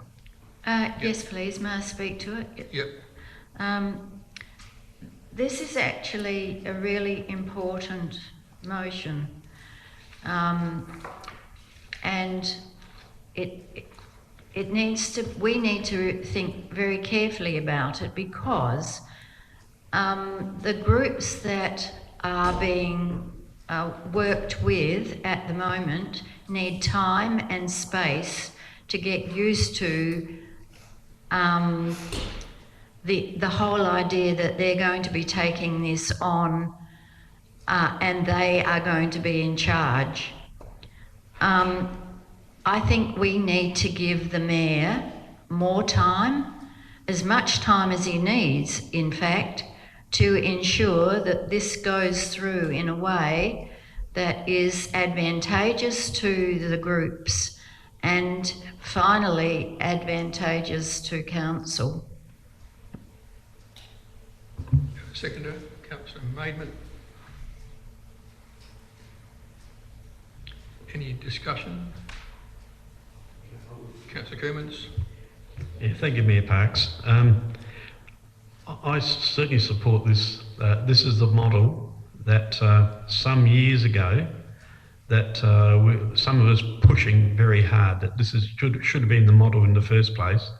It wasn't. It was put in council's hands, administration for 2 years, and I don't think it's worked very well.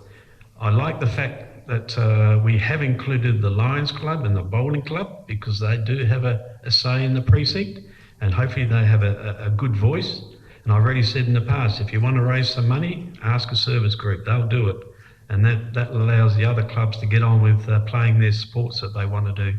And the Bowling Club, when they have an activity, they use the grounds for parking, so they have a say as well. We haven't yet identified the 2 community members, but I'm sure as time goes on, you know, groups who might want to use it for a lifestyle or bingo, or the Oscar W wants some place to have a home, like for meetings, what have you. You know, potential users have got the opportunity of having a couple of members on it as well. I like the fact that you're on it, Mayor Parks, because what I'm reading is that you're an excellent chair and you're doing really well with this one. There is a mention of insurance, and this has been raised before, whether there's some way that council could undertake a policy that covers all of our community centres and even the community, even the council owned and the community owned, so that maybe there's some discounting that it's able to be attracted there. In terms of the problems, we saw these problems when we did our first group inspection. You know, the kitchen area, the fries are at one end, the dishwasher is in the middle, one only display fridge, laminates on the benches, the bar not having a place for kegs or taps. It was. I hope you can sort those things out, because I think that's going to be a real challenge. But I certainly support the recommendation, and congratulations to you and the committee of taking it this far. Thank you. Any further? Councillor Miller. I have a question before I speak, Your Worship. What have we moved here in so far as, are we buying them a mower for $55,000, and what have we moved with regards to the lighting? Are we endorsing all of these recommendations together? Is that what has been moved and seconded? Because that says 100% cost for lighting or 50% cost for lighting. I'm just not clear on that before I speak. The cost of the lighting, 100%, 50%, it depends on how bright you've got them turned up. They can go full on at 100%, or they can be half lit, they can be 75% lit, they can be 25% lit. But an indication is if they're on 100%, it costs that much money per hour while they're running. If they're on 50%, it costs less per hour while they're running, and so on and so forth. And that's part of what the clubs will need to get used to, because the less they have the lights turned up unnecessarily, the less power will cost them. So that's what it's about.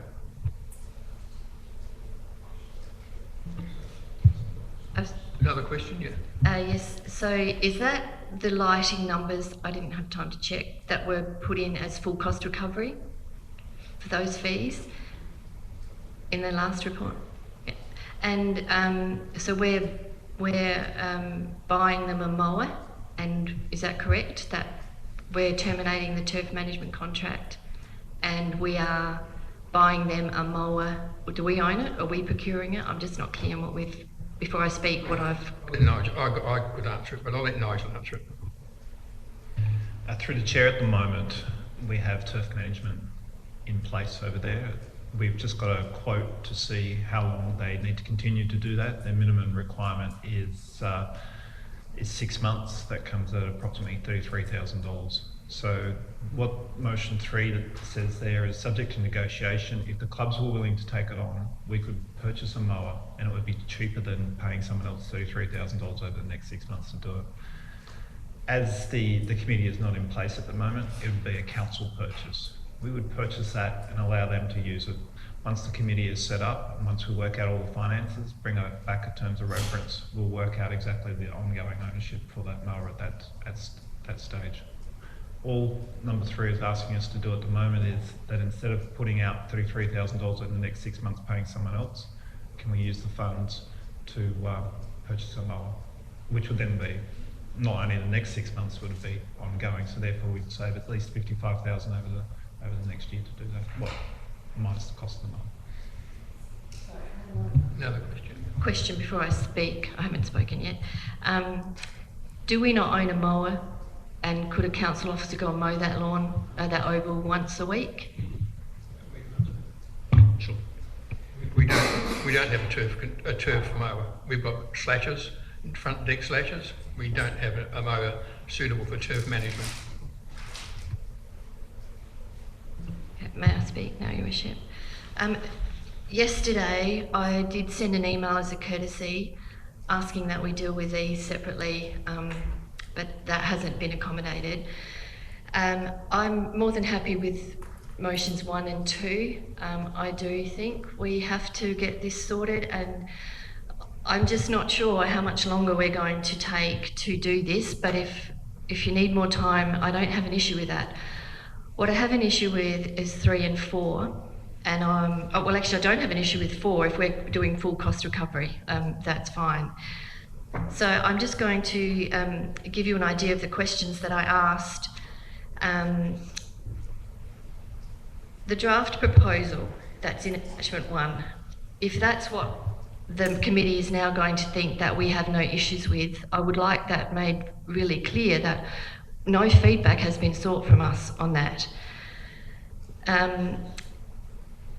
Is it just giving us a heads up? Because it's proposing that, I think, if I'm understanding this correctly, that we are going to refit the kitchen and the bar. So my questions that I asked yesterday were, is the purpose of this report to seek feedback on the attachment, or is it just a heads up as where they're going? If you want feedback, how do we provide that? If a commercial kitchen was the expectation, and also that of the federal member, did the grant funding specify that? And if it did, how did it get valued, managed out? The response to my question was that the commercial kitchen was not specified in the grant funding, but it's been expressed that clubs and the federal minister expected a commercial kitchen. Now, these negotiations have been going on for 3 years, and I understand that all the groups were part of the negotiations of what was in and what was out. There was much consultation done. The change of the kitchen, what they're asking for, will allow opportunities for income to be produced. The financials required to fix the kitchen and who will be responsible is going to be presented at a future meeting. This is just another heads up. And I must comment that the the Goolwa Oval hosted in the past 2 years football finals, so I think they've managed okay. In a similar vein to the commercial kitchen, I asked what level of community access is or was expressed in the grant funding criteria, and is that being met? The answer was that it's a facility for clubs in the community, and the level of community access has not been specified. To date, the facility has not been utilised as much as expected, but with the committee becoming responsible for bookings, it is expected this will increase. I see that the interests of the users, and they must be looked after, I understand that, are being accommodated here, but I don't see the broader community, the broader rate-paying base of this community being accommodated in these negotiations. For 3 years, Council has worn the cost of everything associated with this oval, including interest payments on debt, on borrowings to do this work. And I asked if there was a community representatives taking part in the advisory group, because my understanding was there was going to be a terms of reference developed for the advisory group. The answer was that there are no community members involved in the group discussions, just the clubs and the mayor. No staff members or council members have been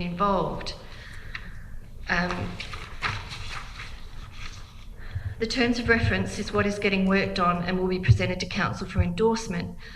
I'm confused now about the terms of reference, because if it's a terms of reference for an advisory group, well, that advisory group's been functioning for quite some time. If it's a terms of reference for a committee that's going to be formed, that's going to be an incorporated body, that will be independent to council. So I still am quite confused about that.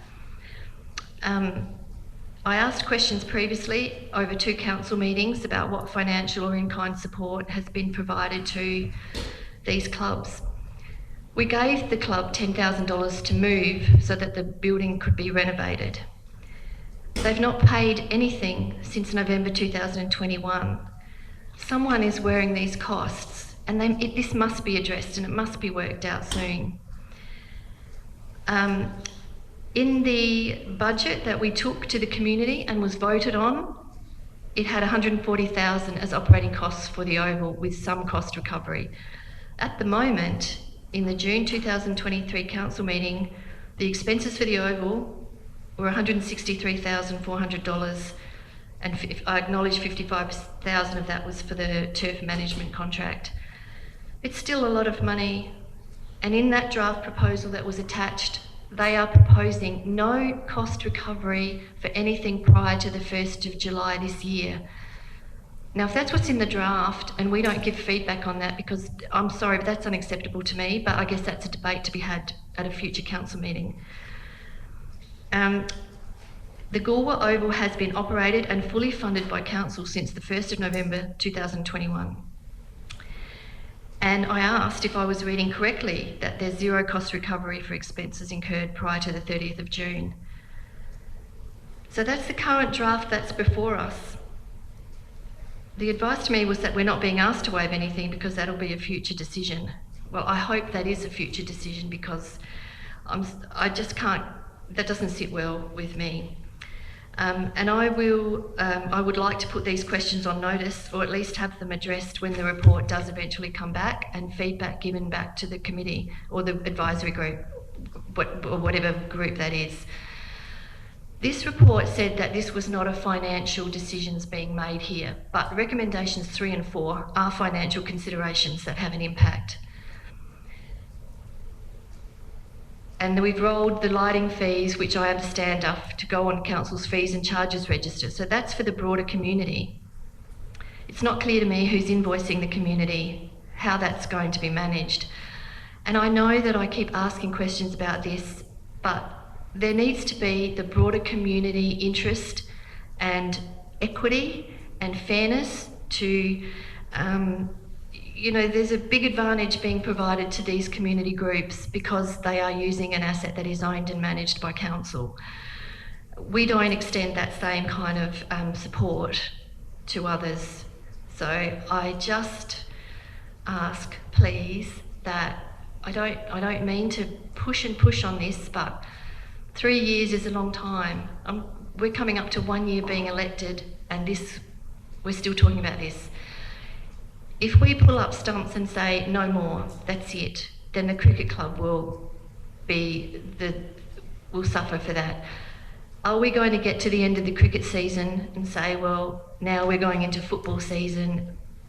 Please, can we just, and to say that it's having trouble getting them all together, which is why this can't progress, I find that just a little bit unacceptable. And at some point we are going to have to incentivise getting this decision made, because, and I see you shaking your head at me, Mayor Parks, but I don't know how much longer it is going to take to make a decision. And it's not an attack on the football clubs or any of the user groups. It's about process, and please just, you know, I heard this expression during the week, clear is kind. Well, I want to be kind, but it's so unclear that I just am struggling trying to work out what the best answer is. So I hope they come back with a little more than no cost recovery.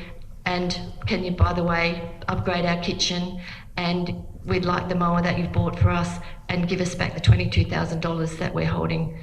So thank you, I can't say any more really. I keep saying it every meeting. I'll shake my head because there's so many things that you said are incorrect, but Oh, Can you please clarify what's incorrect then, Your Worship? you told me that one of the last thing you said was we're having trouble getting the groups together. I've had no trouble getting somebody from every sporting club to the meetings I've had. So don't say you're making statements that you don't understand. I've not had any trouble getting people from the sporting clubs to come to the meetings we've had to discuss this. And it's a draft proposal. It's not saying this is it. Well, we are working on a way forward with a group of people who have been severely hurt. You talk about what did they put in. They had 2 buildings there that we knocked down. We didn't give them anything for it. We didn't pay them for it. We just knocked their buildings down. So if I come to Strathalbyn or Langhorne Creek and put a bulldozer through the club rooms and then build a new club room and say, now you're going to have to pay all this money. So you can't confuse it. There's so much history and so many things have been done wrong on this project that we're trying to fix it, and it's taking a long time. But we've got to do it because the clubs have got to understand exactly where we're going and what we're doing, what the implications mean. We haven't got anybody from the community yet because we haven't got to the point where we have an understanding of exactly what the clubs want to do and who the actual representatives on the committee are going to be, should the committee exist. I'll be honest with you, there's nothing to say that tomorrow night I've got a meeting with them again. There's nothing to say, they say, we're not interested, walk away.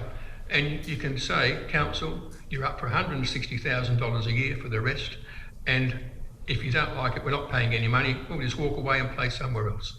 You know, it's just, and the $55,000, as Nigel said, it's going to be $66,000 next year with the same contractor doing the same job. So, you know, it's just never ending, and it's just an absolute, as Councillor Koeman said, it's an absolute debacle from day one. The clubs were never taken along the journey. So they're in a horrible position, and it's just really sad to see that they've been hurt, and we're paying for it. Councillor Scott. Chairman, I don't think we need to look back too far. I think there's been some unfortunate situation. Important thing that I think we all should be focusing on is that you have the groups working together now. You've got the meeting on a fairly regular basis, and you're heading down a path towards forming an oval management committee, and that is terribly important. And for the very reason you just said, a lot of what you said, you've taken the words out of my mouth, because these setups thrive when all the groups are working together and just working in with each other.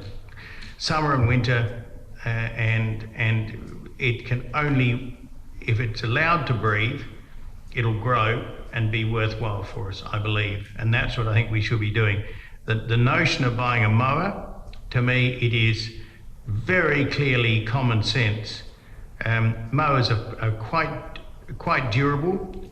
You get good ones, or you buy new ones, or whatever, and someone can hop on it. That's how I believe it used to be done. I think that Brian Dugmore used to mow that every week or so, or whatever. He looked after the whole oval.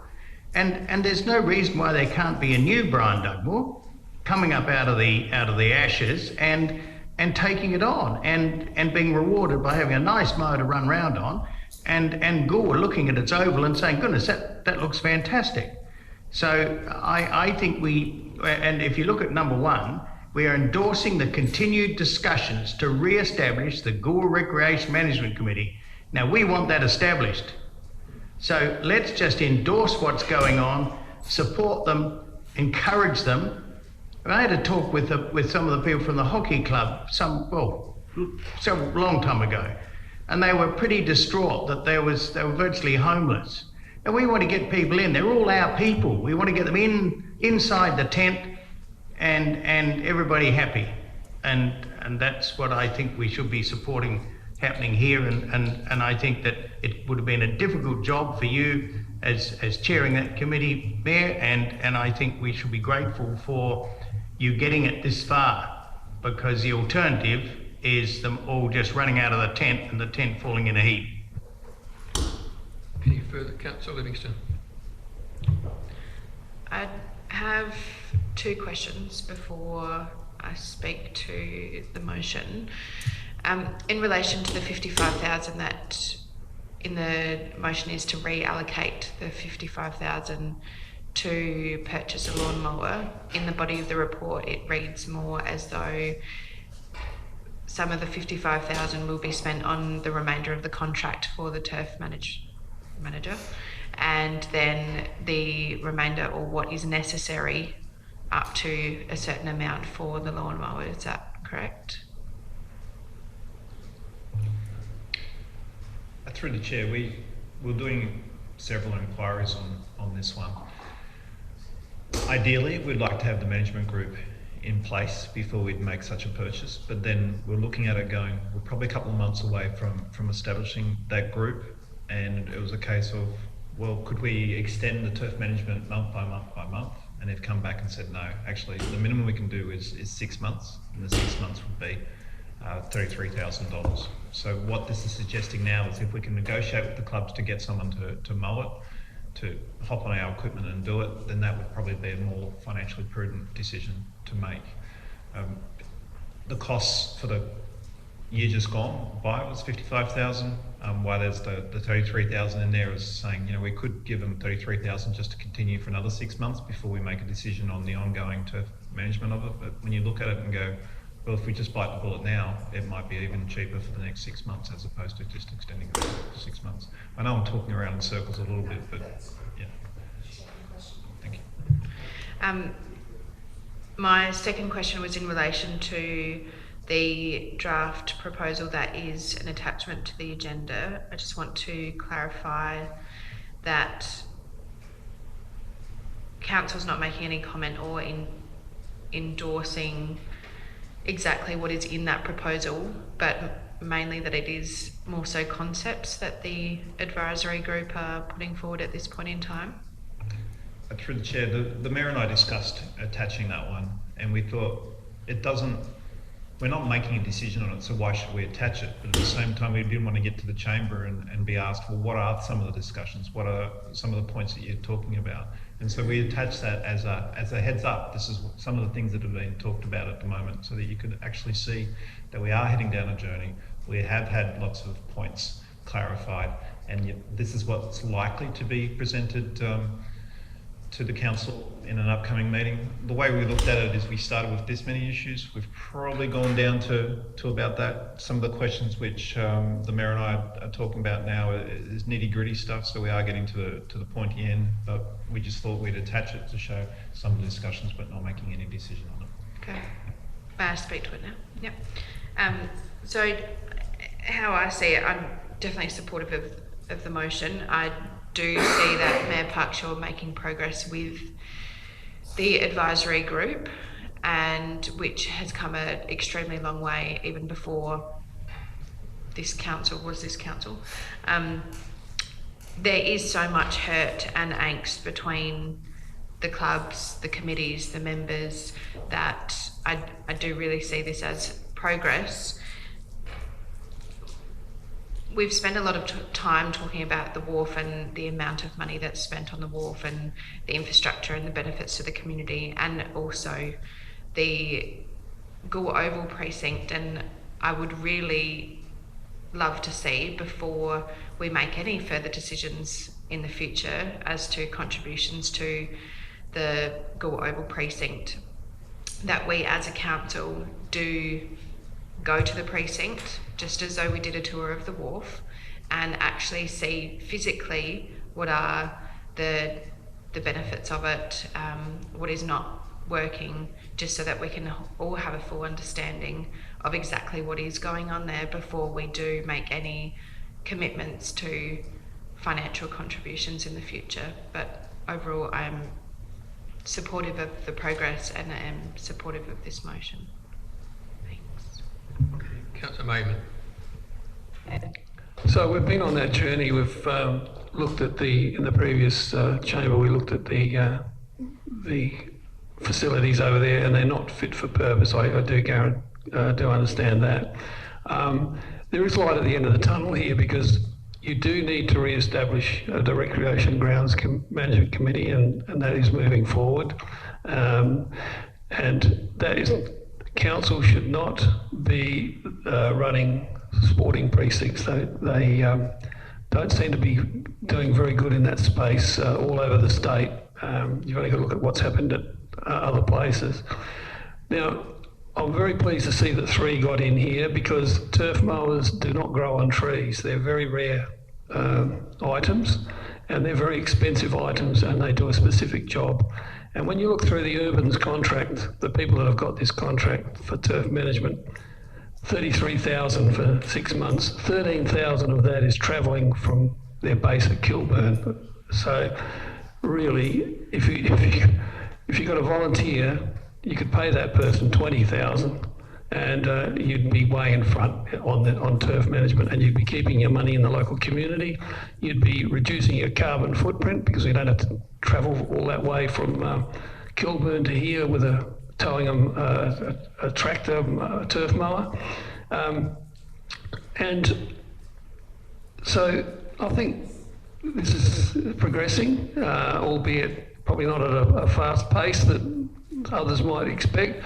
And to get this mower, it'll make sure that the oval is looked after a lot better than it probably used to be, and that then becomes, it's still a broader community use, because people can still walk on the oval, exercise on the oval, do whatever they want to do on the oval outside of just football and cricket and other sports that might be played there on a regular basis. Any further discussion? A question? Yeah. Thank you, Worship. I just want to have, my question is it clear to whoever's negotiating with these clubs that we are not endorsing the attachment?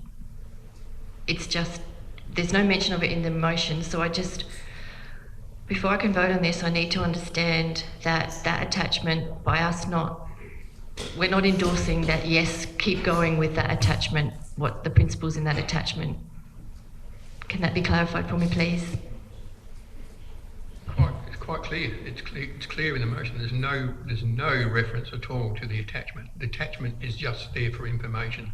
It is not part of the resolution. Never has been.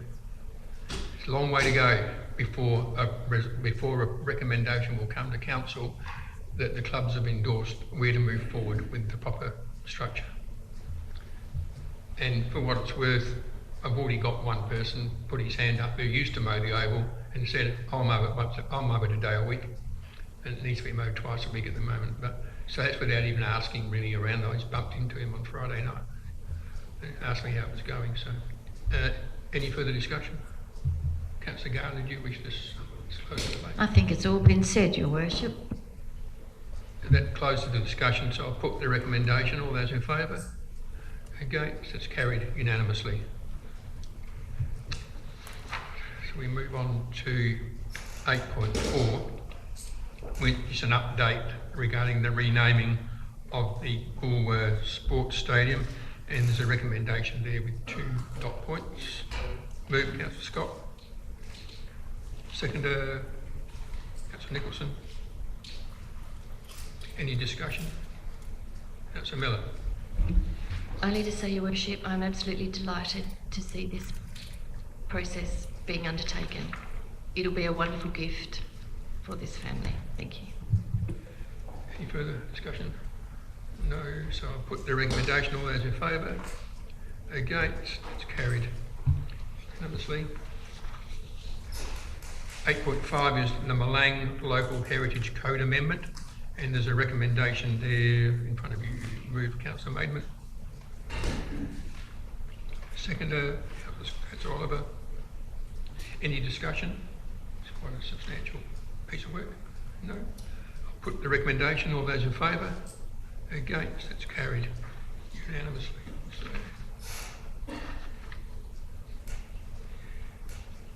8.6 is community engagement to prepare a community coastal flood emergency plan for the Murray Estuary settlements. And there's a recommendation there with 4 dot points. Move, Councillor Oliver. Any discussion? It's quite a substantial piece of work. No? I'll put the recommendation. All those in favour? Against? It's carried unanimously. 8.7 is community engagement to prepare a community coastal flood emergency plan for the Murray Estuary settlements. And there's a recommendation there with 4 dot points. Move, Councillor Oliver. Seconded by Councillor Livingston. Any discussion? No, straightforward. I'll put it to you. All those in favour? Against? It's carried unanimously.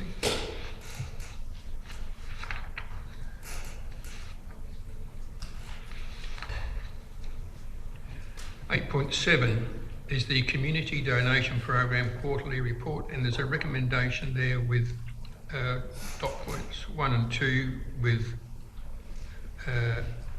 A, B or C. So is there somebody to move? Councillor Oliver, would you wish to move with?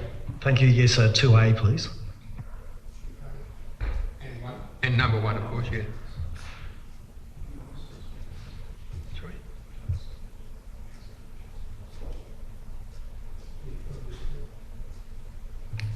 Through the Chair, I just want to answer Councillor Miller's question from earlier regarding youth sponsorship. It isn't contained in this report. I apologise that I said that it was. You asked the question, who were the 3 recipients? The 3 recipients, and I'm happy to send this out to council members tomorrow, but were Alicia Foster was given $100 towards the South Australian Short Course Swimming Championships event. Keely Hutchison was given $300 towards the Interschool National Championships event, and Catherine Wilson was awarded $400 towards the 2023 Singer Cup event. So back to 8.7, so we've got it moved. Councillor Oliver, is there a seconder? Councillor Coomans? Any discussion? Councillor Miller? Thank you, Worship. I was just hoping that perhaps I'd like to foreshadow that once we've dealt with these, that a motion that any community donation requests, regardless of ward, be circulated to all council members. I don't believe that would be onerous. I think it's just clicking and choosing all council members. That way we'd all have some awareness, not to veto or anything, just for awareness, because otherwise we don't have any knowledge until 3 months later and it's retrospective. And I'd also like to foreshadow that applications to the youth sponsorship program be reported to council as part of the community donations quarterly report, for the same reasons that we don't know the balance of that fund, we don't know who's applying. So I'm delighted that we get this quarterly report. You'll need to put them in as notices of motions, not taking motions from the floor, and you're not foreshadowing. If you foreshadow a motion, it would be in relation to this particular recommendation. So if you want to move those ideas, you would need to put a notice of motion in for the next meeting.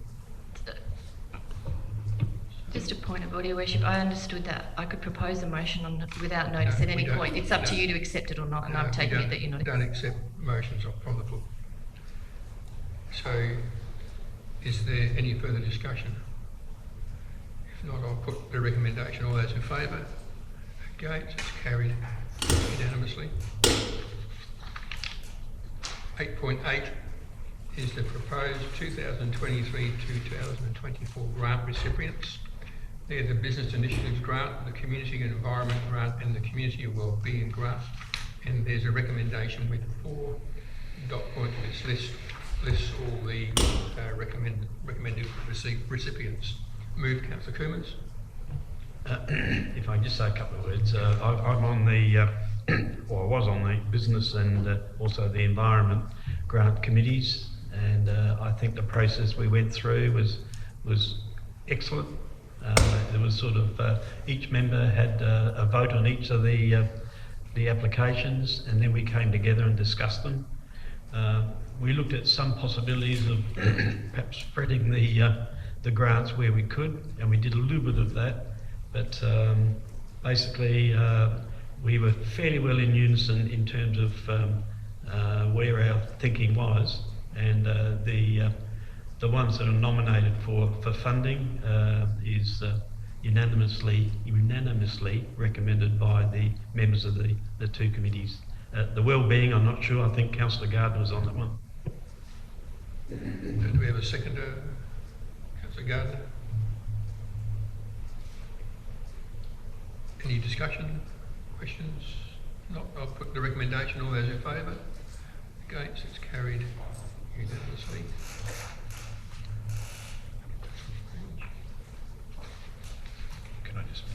Go ahead. Through the chair, before we consider this report, I was advised today that the community is still considering the New Year's Eve fireworks. So even though the motion 2 says that unspent funds be returned to council, that will be subject to if a community group does come forward and wants to do it, less funds will be presented back. So there is still an option that it may be done. So, Councillor Maidment, you wish to move it? Just a question first. So 10,000 is allocated towards Christmas and New Year's Eve community run events in Alexandrina. So this motion that's before us, or this recommendation, does that mean you'll apportion half to Christmas and half to New Year? Because if we look at number 3, that's only asking for $5,000. Excuse me. Through the chair, in adoption of the 23-24 budget, there was $10,000 allocated towards the pageant and a further $5,000 for the New Year's Eve fireworks event. What the proposal number 3 was saying was that if you wanted to allocate 5,000 of that 15,000 towards running a train to Strathalbyn, that would be a possibility. So I wasn't allocating all of the funds. But having said that, I've also just indicated that the $5,000 which was allocated to New Year's Eve fireworks, which was the traffic management side of things, may still be spent. So, Councillor Maidment, you wish to move which one?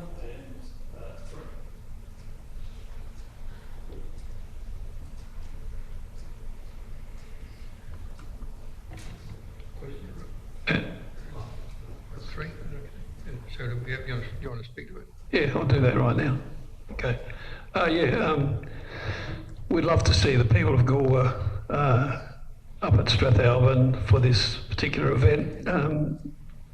It's unfortunate that the Goolwa Christmas pageant won't go ahead, and I think it is, and obviously Strathalbyn's is going ahead, and I think to give the people of Goolwa an opportunity to come up and view that and to stay on for the rest of the celebrations, the carols and the fireworks there on that particular night would be something that they'd thoroughly enjoy. They obviously have to pay to go on the steam ranger, it's not free. The 5,000 I presume is to underwrite the cost of the train and associated staff time to get this project up and running. So do we have a seconder, Councillor Gardner? No. Do we have a seconder for it? Councillor Thornton? Any further discussion or questions? Councillor Gardner. Your Worship, I received a phone call from Jan Lawrence, who's the president, or was the president of the Goolwa Rotary. They are managing the carols at the festival carols at Goolwa, and it's going to cost them $7,000, and they actually can't afford to pay that amount of money. And the reason for this is that over the last 3 years they have not been able to have their art show, which is their major fundraising, and so the amount of money that they have in their kitty is basically very little, and they have particular groups that they try and help every year. So I'm just wondering whether some of that 5,000, I mean, I absolutely agree with Councillor Maidment that it would be absolutely delightful for Steam Ranger to run, if they were prepared to do that, to take people to the Strathalbyn Christmas pageant. But in fact, if we have anything that happens in Goolwa, some of that 5,000 probably needs to be reallocated to Rotary. So I'm in a bit of a quandary. On the one hand, you know, Steam Ranger and the kids going up in the trains would be simply lovely, and I'd be there with bells on if I had small children. It would be lovely. But on the other hand, if we want to have any kind of Christmas festival in Goolwa, Rotary will need some help.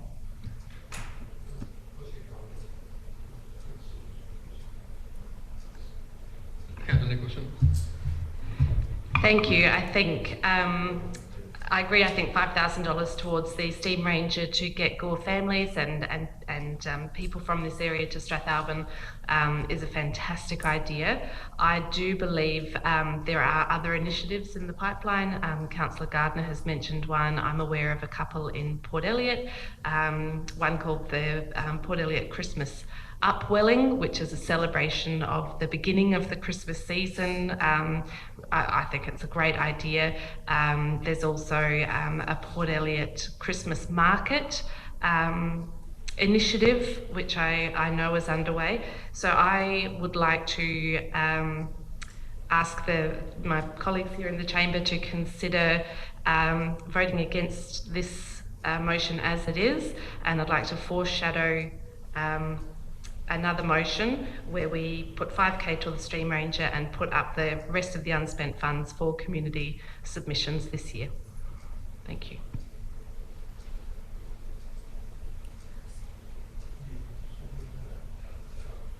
Is there any further discussion? Councillor Coomans, yep. Thanks, Mick Parks. Look, I'm a bit lost where money's going and whether we're reserving it for fireworks or not. But one of the things that we may be forgetting is that in January the 19th, the tour down under comes to Strath, to Goolwa, to Port Elliot, and I'm not sure how much money is in the bucket to actually showcase that event worldwide. There are so many things that they do in other places in the world that as a helicopter follows the bikes, they sort of do side shots and they absolutely showcase the area in which they're travelling. And I'm not sure whether the funds that are actually budgeted for at the moment are going to allow for things like you know, displays, actions, the trains, you know, whether we're parking them all over the place, the boats, hay baling competitions, whatever, you know, involving locals. I'm not sure where that's it and where it's going, but we might need some more money for that. And I guess I have a preference, if we've got money left over, that tour down under is, for me, is top of the list. Any further discussion? Councillor Maybert, you'd close the debate. So close it. I think we're all getting sidetracked on different tangents here. This is Christmas money allocated for that specific purpose, and it was, as the CEO said, it's 15,000, so there's no reason to split the New Year's Eve fireworks here with 5, the carols for 5, if that's the way you want to do it, and the train for another 5. So forget about Tour Down Under. I'm sorry, there is money in the budget for that, and Port Elliot are already in the planning stages to have the end of the stage celebrations, and good luck to them if they can cobble some money from council in some other ways through various grant funding or through budgets that the community wellbeing team might have. And we'll wait and see on that. But this is about Christmas, not about Port Elliot markets. There'll be markets at Strath, by the way, on that particular night. And this is something, it's a big event in our town, and it gives an opportunity for the kids to come along and do a pageant close to their hometown. So close the discussion. I'll put the recommendation, which is 1 and 3. All those in favour? That's carried. It's carried. Sorry, I should have said against. Those against, sorry. It was clearly carried, that's all. Thank you. Sorry. 8.10 is the Tour Down Under. There's a recommendation there regarding the allocation of funds. Is there a mover for that? Councillor Coomans?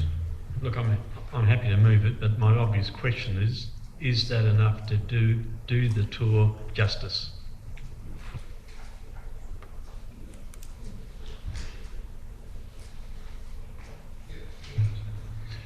Through the chair, that we believe the $20,000 will give us significant advantage. It's also, you'll note within the body of the report, that's $20,000 of funds, but we're also doing a lot of in-kind stuff. I'm loving some of the communities coming out and partnering with us and doing stuff without asking for funds. They're just asking for in-kind stuff, so we're doing that as well. So I'm saying yes. I think anything that contributes towards it will help out the tour down under. Do we have a seconder for it? Councillor Maidman? Can I speak? Yep. Yeah, well, staff are already out and about to the various townships promoting Tour Down Under and getting, I know they've been to Strathalbyn, done a good job up there on selling this idea of decorating our town, and they're only going to pass through Strath. It's not as though they're going to stop there, so they'll be just whizzing through, and they've been down to Langhorne Creek and getting the people down there excited about decorating their townships. I do remember a few years back when it came to Strathalbyn, there was no money in any budget, but the local groups got together and did it all themselves through various sponsorships from business houses in the town. Port Elliot can do the same, and I'm sure they'll decorate that to the nth degree. There's already out on social media, they're looking for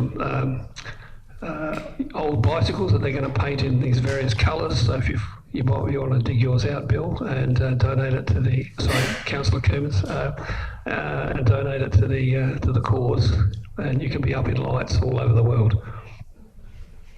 So that closes the discussion. I'll put the recommendation. All those in favour? Against? Anybody against? It's carried unanimously. 8.11 is the Alexandrina disaster response, and there's a recommendation with 2 dot points. Councillor Scott. Seconder, Councillor Oliver. Any discussion? Councillor Nicholson. Question, thank you. Will the draft emergency recovery plan come to this chamber for more discussion, or in noting it today, is this the time to put up any questions? I'll ask Ms Hunt to come forward and respond to that one through the chair.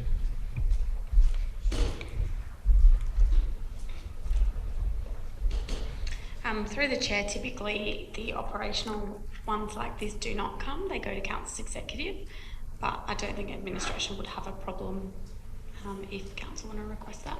It's no problem for us. Any further discussion? Councillor Nicholson.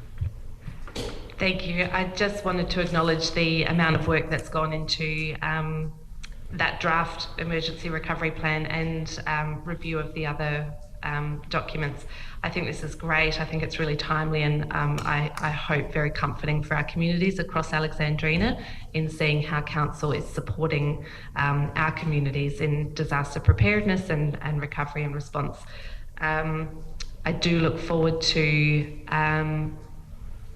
talking a little bit more about that recovery plan, and I will put in a request that perhaps we can have some discussion in the chamber about it. But I'll certainly be supporting this and really happy to see it. Thank you. Any further discussion? Not. I will put the recommendation. All those in favour? Against? It's carried unanimously.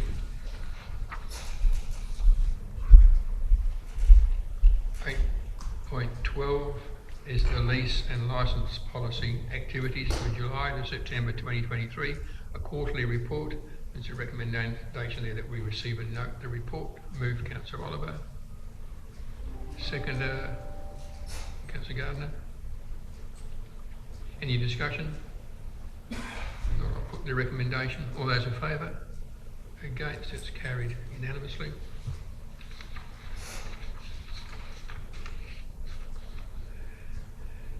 8.13 is nominations to the Australian Coastal Councils Association Incorporated. There's a recommendation there that my appointment. I just declare a perceived conflict of interest. There is no remuneration.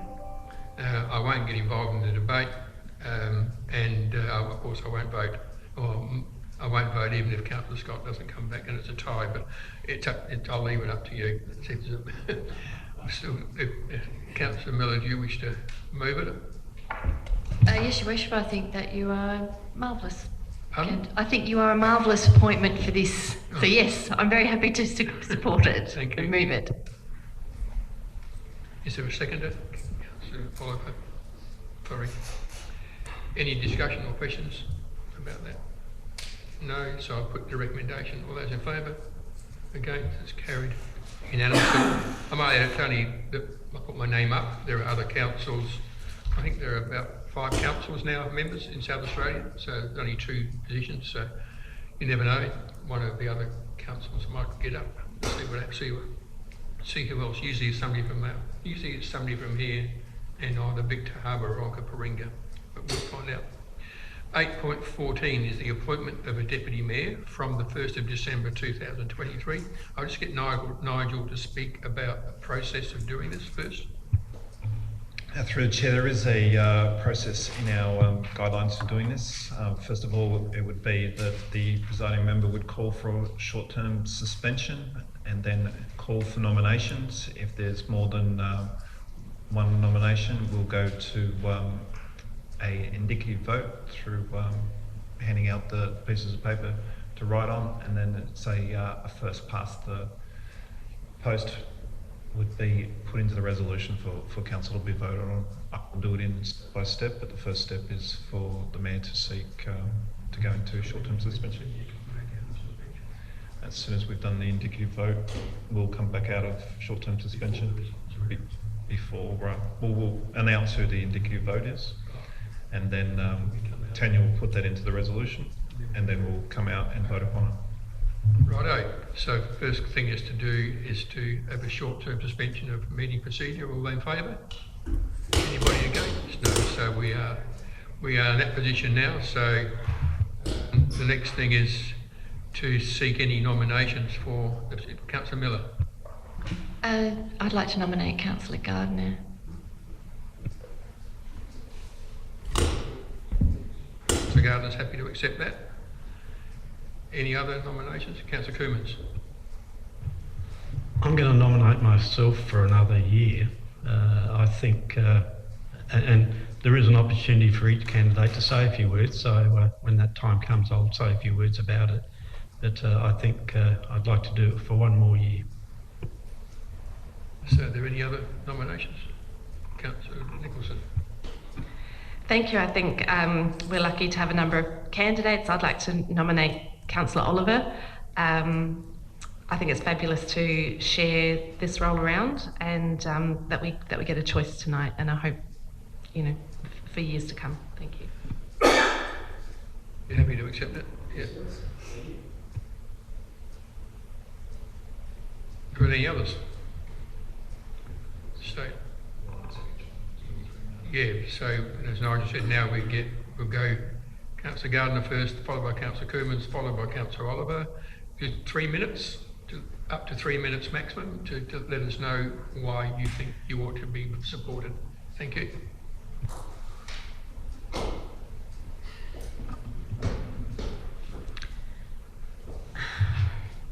Hadn't really thought about this, I must say, Your Worship. I'd like to be last. I think I'd actually make a sensible Deputy Mayor. I'm retired. I have the time, or more time than some other people. And I really enjoy being able to get out and speak with people within the community. So I don't have any trouble with being able to find someone to talk to within a group of people and chat to them about what they're doing and what their likes and dislikes are. Right, I'm quite a good listener. And I think that a deputy mayor needs to be able to be a good listener. In fact, a mayor needs to be a very good listener. And I think also I am quite a good chairperson. I was in the Penguin Club for 8 years. I was a state president. Admittedly, it was 1980, but I can still remember back then. So I place myself in your hands. You're going to choose. Besides which, I'm a woman. It's nice to have a woman in a position of leadership.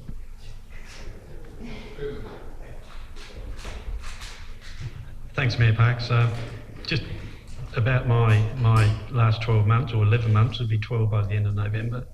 I've found it's a very important role. I sort of understand the implications and the responsibilities.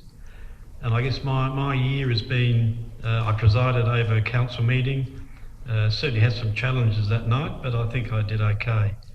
I've attended a number of functions on behalf of you, including RSL, Service Club, Life Saving Groups, Neighbourhood Watch, AGM, and the one that stood out a little bit was a number of events like the Ford 810 National Car Club Aussie event in Goolwa. They call that the Goolwa Gala. They had a number of functions that I attended on your behalf, and it made me laugh when the President and his committee continually referred to me as Spare Mayor. I thought that was rather funny. At the LGA General Meeting in Adelaide, I attended that. Also attended the Deputy Mayor Forum at Local Government House, Association House. Had a number of discussions with the CEO in relation to procedures. I haven't done any print or TV or radio media responsibilities, but I do this with other organisations. I'm also qualified to conduct Australian citizen ceremonies, but I haven't had to do one of those in the last 12 months. I'm prepared to continue for one more year. Earlier this year I stepped down as President and Board Chair of Meals on Wheels South Australia after 7 years. That's 7,000 volunteers and 85 branches throughout South Australia. But could I suggest that if whoever's nominated, that you don't do it for money and you don't do it for any sort of fame or glamour. That's not what it's about. And I think I'd like to represent this council for another 12 months, and then maybe it's time for someone else who then may look at the future after this term of council. Thank you. Thank you, Mayor. Firstly, I'd like to acknowledge and thank Bill for his contribution as Deputy Mayor over the last 12 months, or 11 months. Thank you very much for the nomination. I really do appreciate that. I agree this is a very important role and a great opportunity. Personally, I'm very keen to learn from and be mentored by Mayor Parks. He's got a lot of experience, and I'd like to understand a lot more of that really quickly. I'm prepared to commit to this and what's entailed. And I'd like to suggest to you, while the other candidates are very well qualified, I represent the new blood in the council. I believe I'm well supported in the community. And the community has shown how it has a desire for change in the leadership of this chamber over the last 12 months. So I think this is a great opportunity. And I look forward to the opportunity and the vote. Thank you.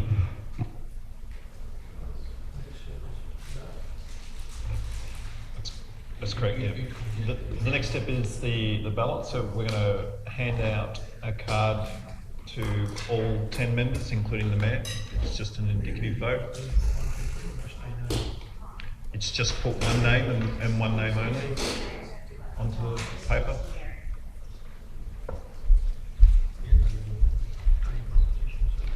Yeah, one position, one name.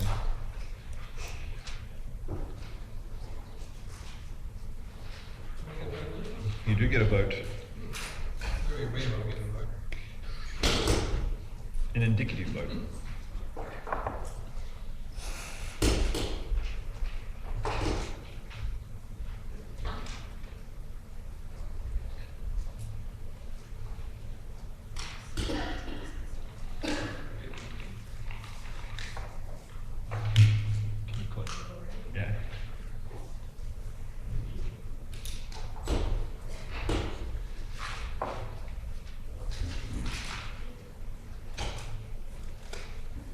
next step is myself and another officer each have to count it. So just in case I can't count, then someone else has to verify me as well.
So Nigel has advised me that Councillor Gardner is the winner of the ballot.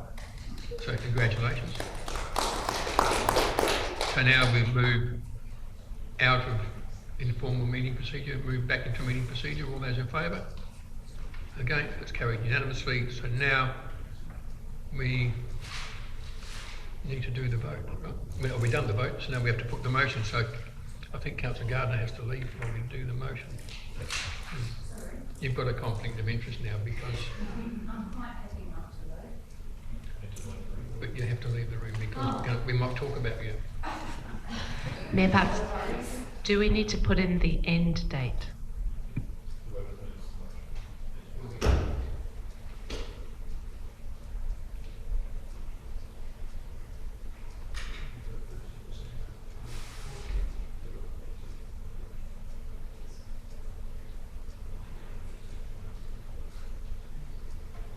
So, Councillor Livingston, you moving that and the end date December 2024 or what? Yeah. Yeah. So, seconder, Councillor Nicholson.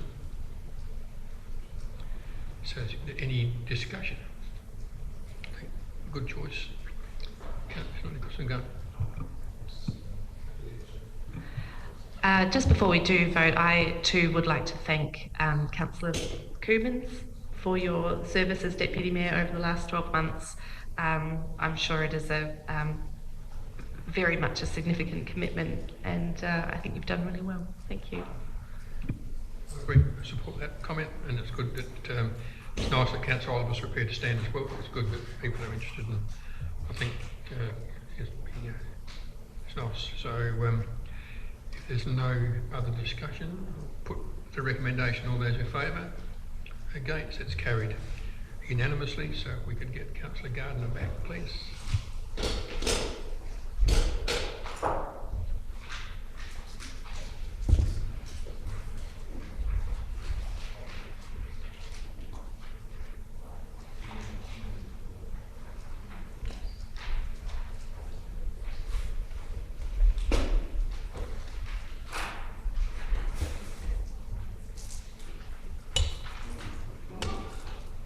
So we move to 8.15, which is the end of year closure for 2023.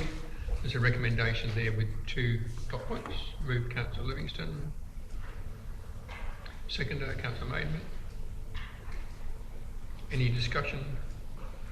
Not. I'll put the recommendation. All those in favour? Against? That's carried unanimously. 8.16 is the confidential order review various items. This is purely a procedural matter to retain these items in confidence. There's a few of them. It goes from 1 to 1.10 to 2. So is there a mover for that? Councillor Scott. Seconder, Councillor Thornton. Any discussion or questions? Councillor Mayman.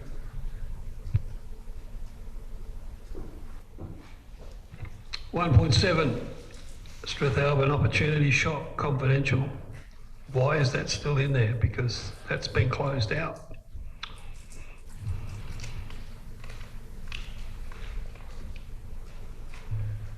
Through the chair, that's usually when we're specifying rental amounts or personal details. I'm happy to review that again and do that under delegation.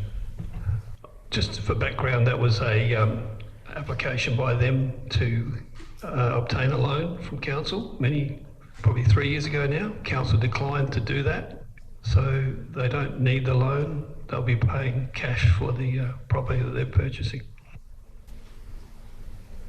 Yeah, I shall just review that and take it out. Any further discussion? Put the recommendation. All those in favour? Against? It's carried unanimously. 8.17 is the Chief Executive Officer's report. There's a recommendation that we receive the report for September. Moved Councillor Oliver. Seconder, Councillor Livingston. Any questions or discussion? Councillor Miller. Thank you, Bishop. I won't take very long. I just was, I note the advice about the capital projects update.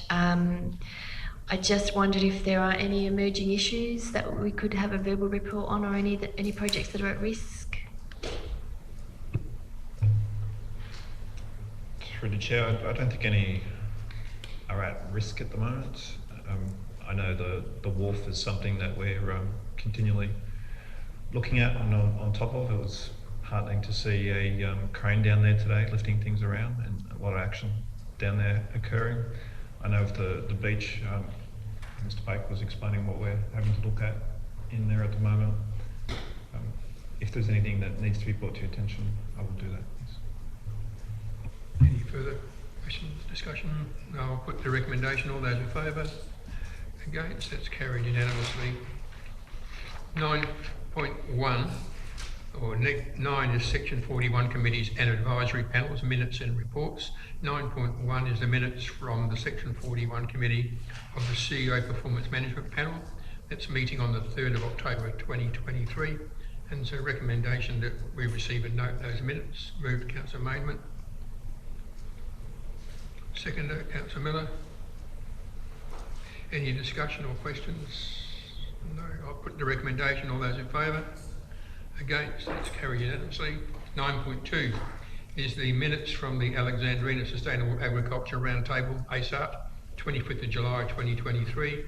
And it's a recommendation that we receive and note those minutes. Moved Councillor Miller. Yeah. Councillor Miller, and seconded Councillor Livingston. Any discussion or questions relating to that? I'll put that recommendation. All those in favour? Against? It's carried unanimously. 9.3 is the report from the Alexandrina Sustainable Agricultural Roundtable, ASART, the annual report. And there's a recommendation that we note that and, yeah.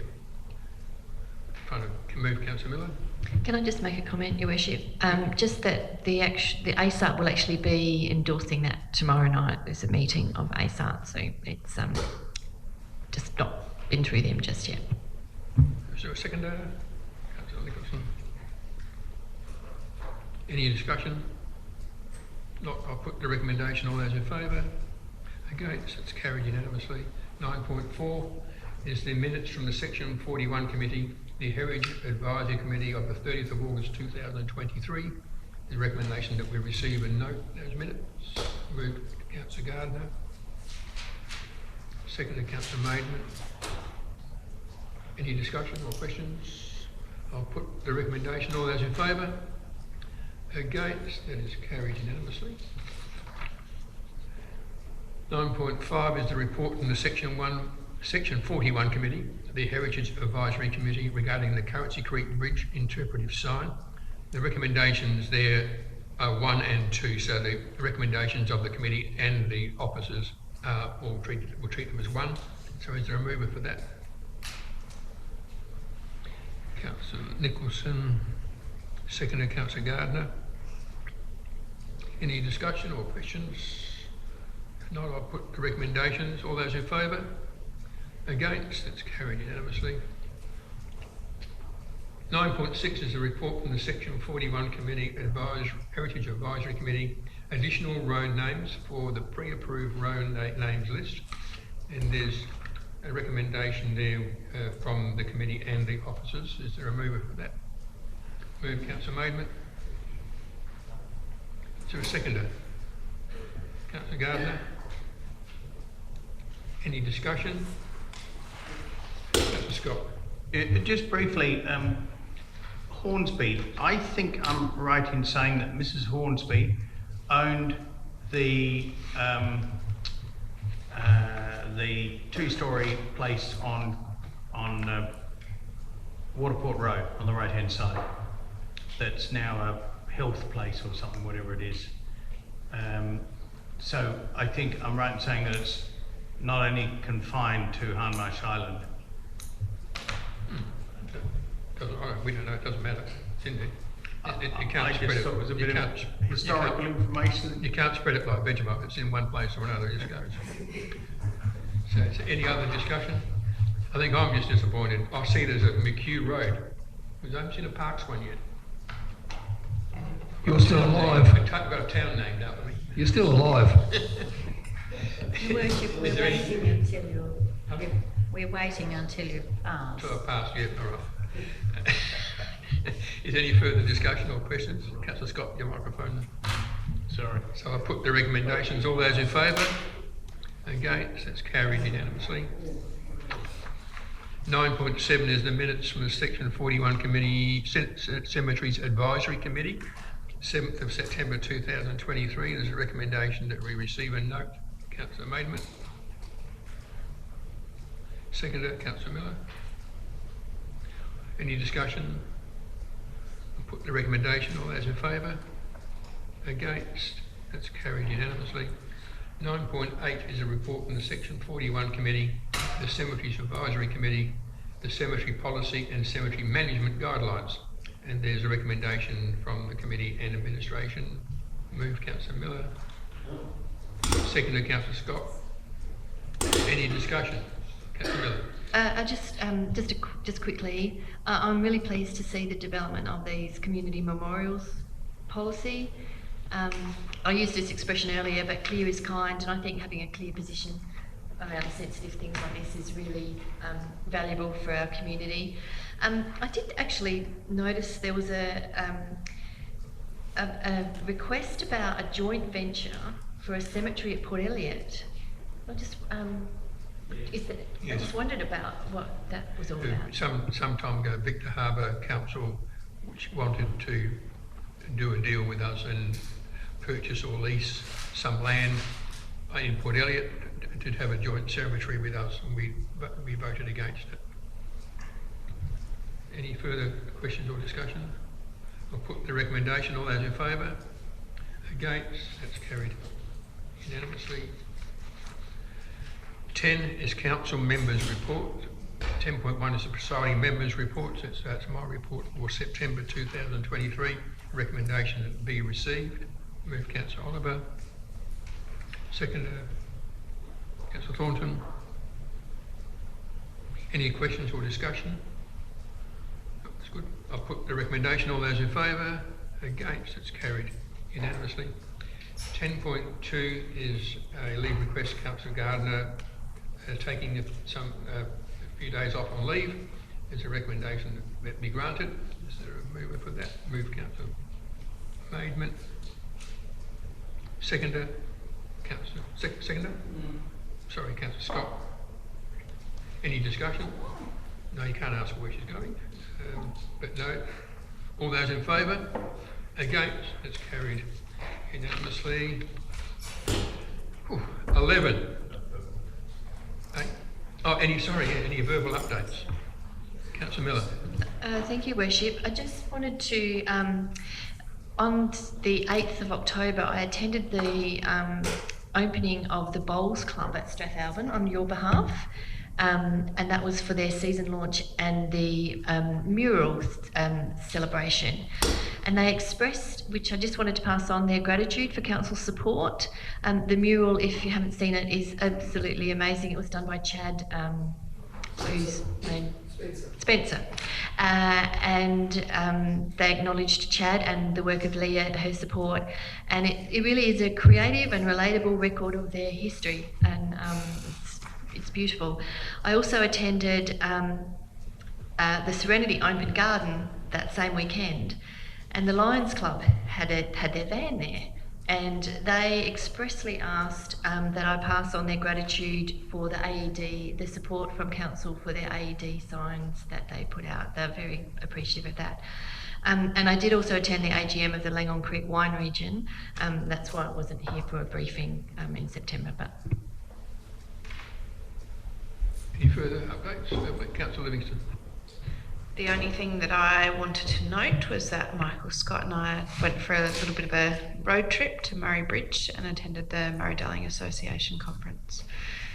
And the CEO and one of the GMs were also there, and it was very informative, to be fair.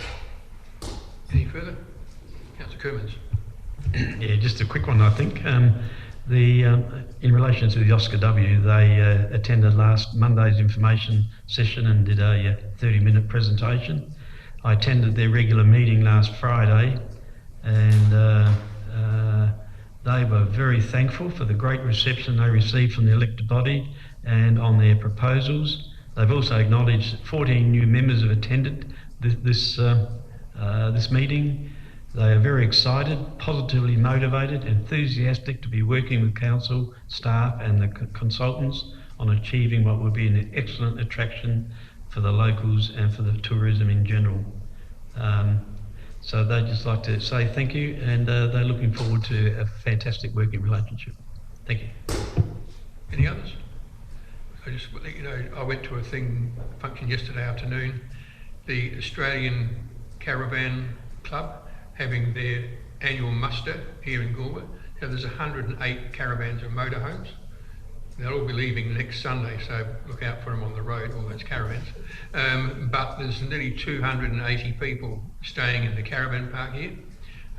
Fantastic bunch of people, and you'll see them all through the region because they've got trips planned all over the place in the week that they're here. I mean, literally everywhere, Strathalbyn, Langhorne Creek, Mount Compass. They're playing golf at Mount Compass, they're playing bowls, I think it's Strath playing bowls here, they're going down to Coorong, they're going to the fish and chip shop, they're going all over the place. So it's really, really good, so be kind to them if you see them. And just as one thing I didn't mention, that on Friday at our AGM, I was elected president of the Goolwa RSL. So, and I'm still the secretary, but I'm just doing that for a little while, just while one's going on leave, but so you know. So we'll talk, and also we'll circularise you all in the next few days. Think about it. With Remembrance Day coming up, we don't have a Remembrance Day service at Tuparang, but we do the others. So we'll talk to people who can lay the wreaths at each of those services on that day. But we'll send an email out, but just think about it, Councillor Maidman. Following on from the caravan story, the Strath's benefited. We've had our caravan park full. We've actually had to turn people away, hence the reason why we're trying to expand our caravan park. And we'll see how that goes tomorrow at the Fleurieu Regional Assessment Panel. Councillor Scott.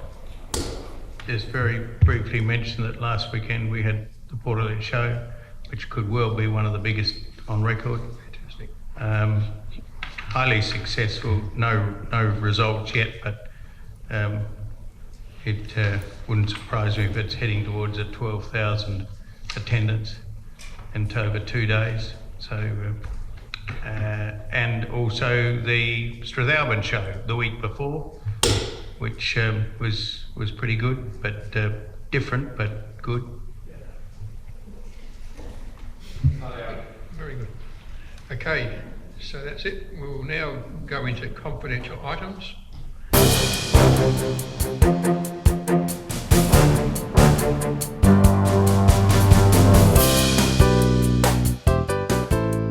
South Coast Television, your community, your voice.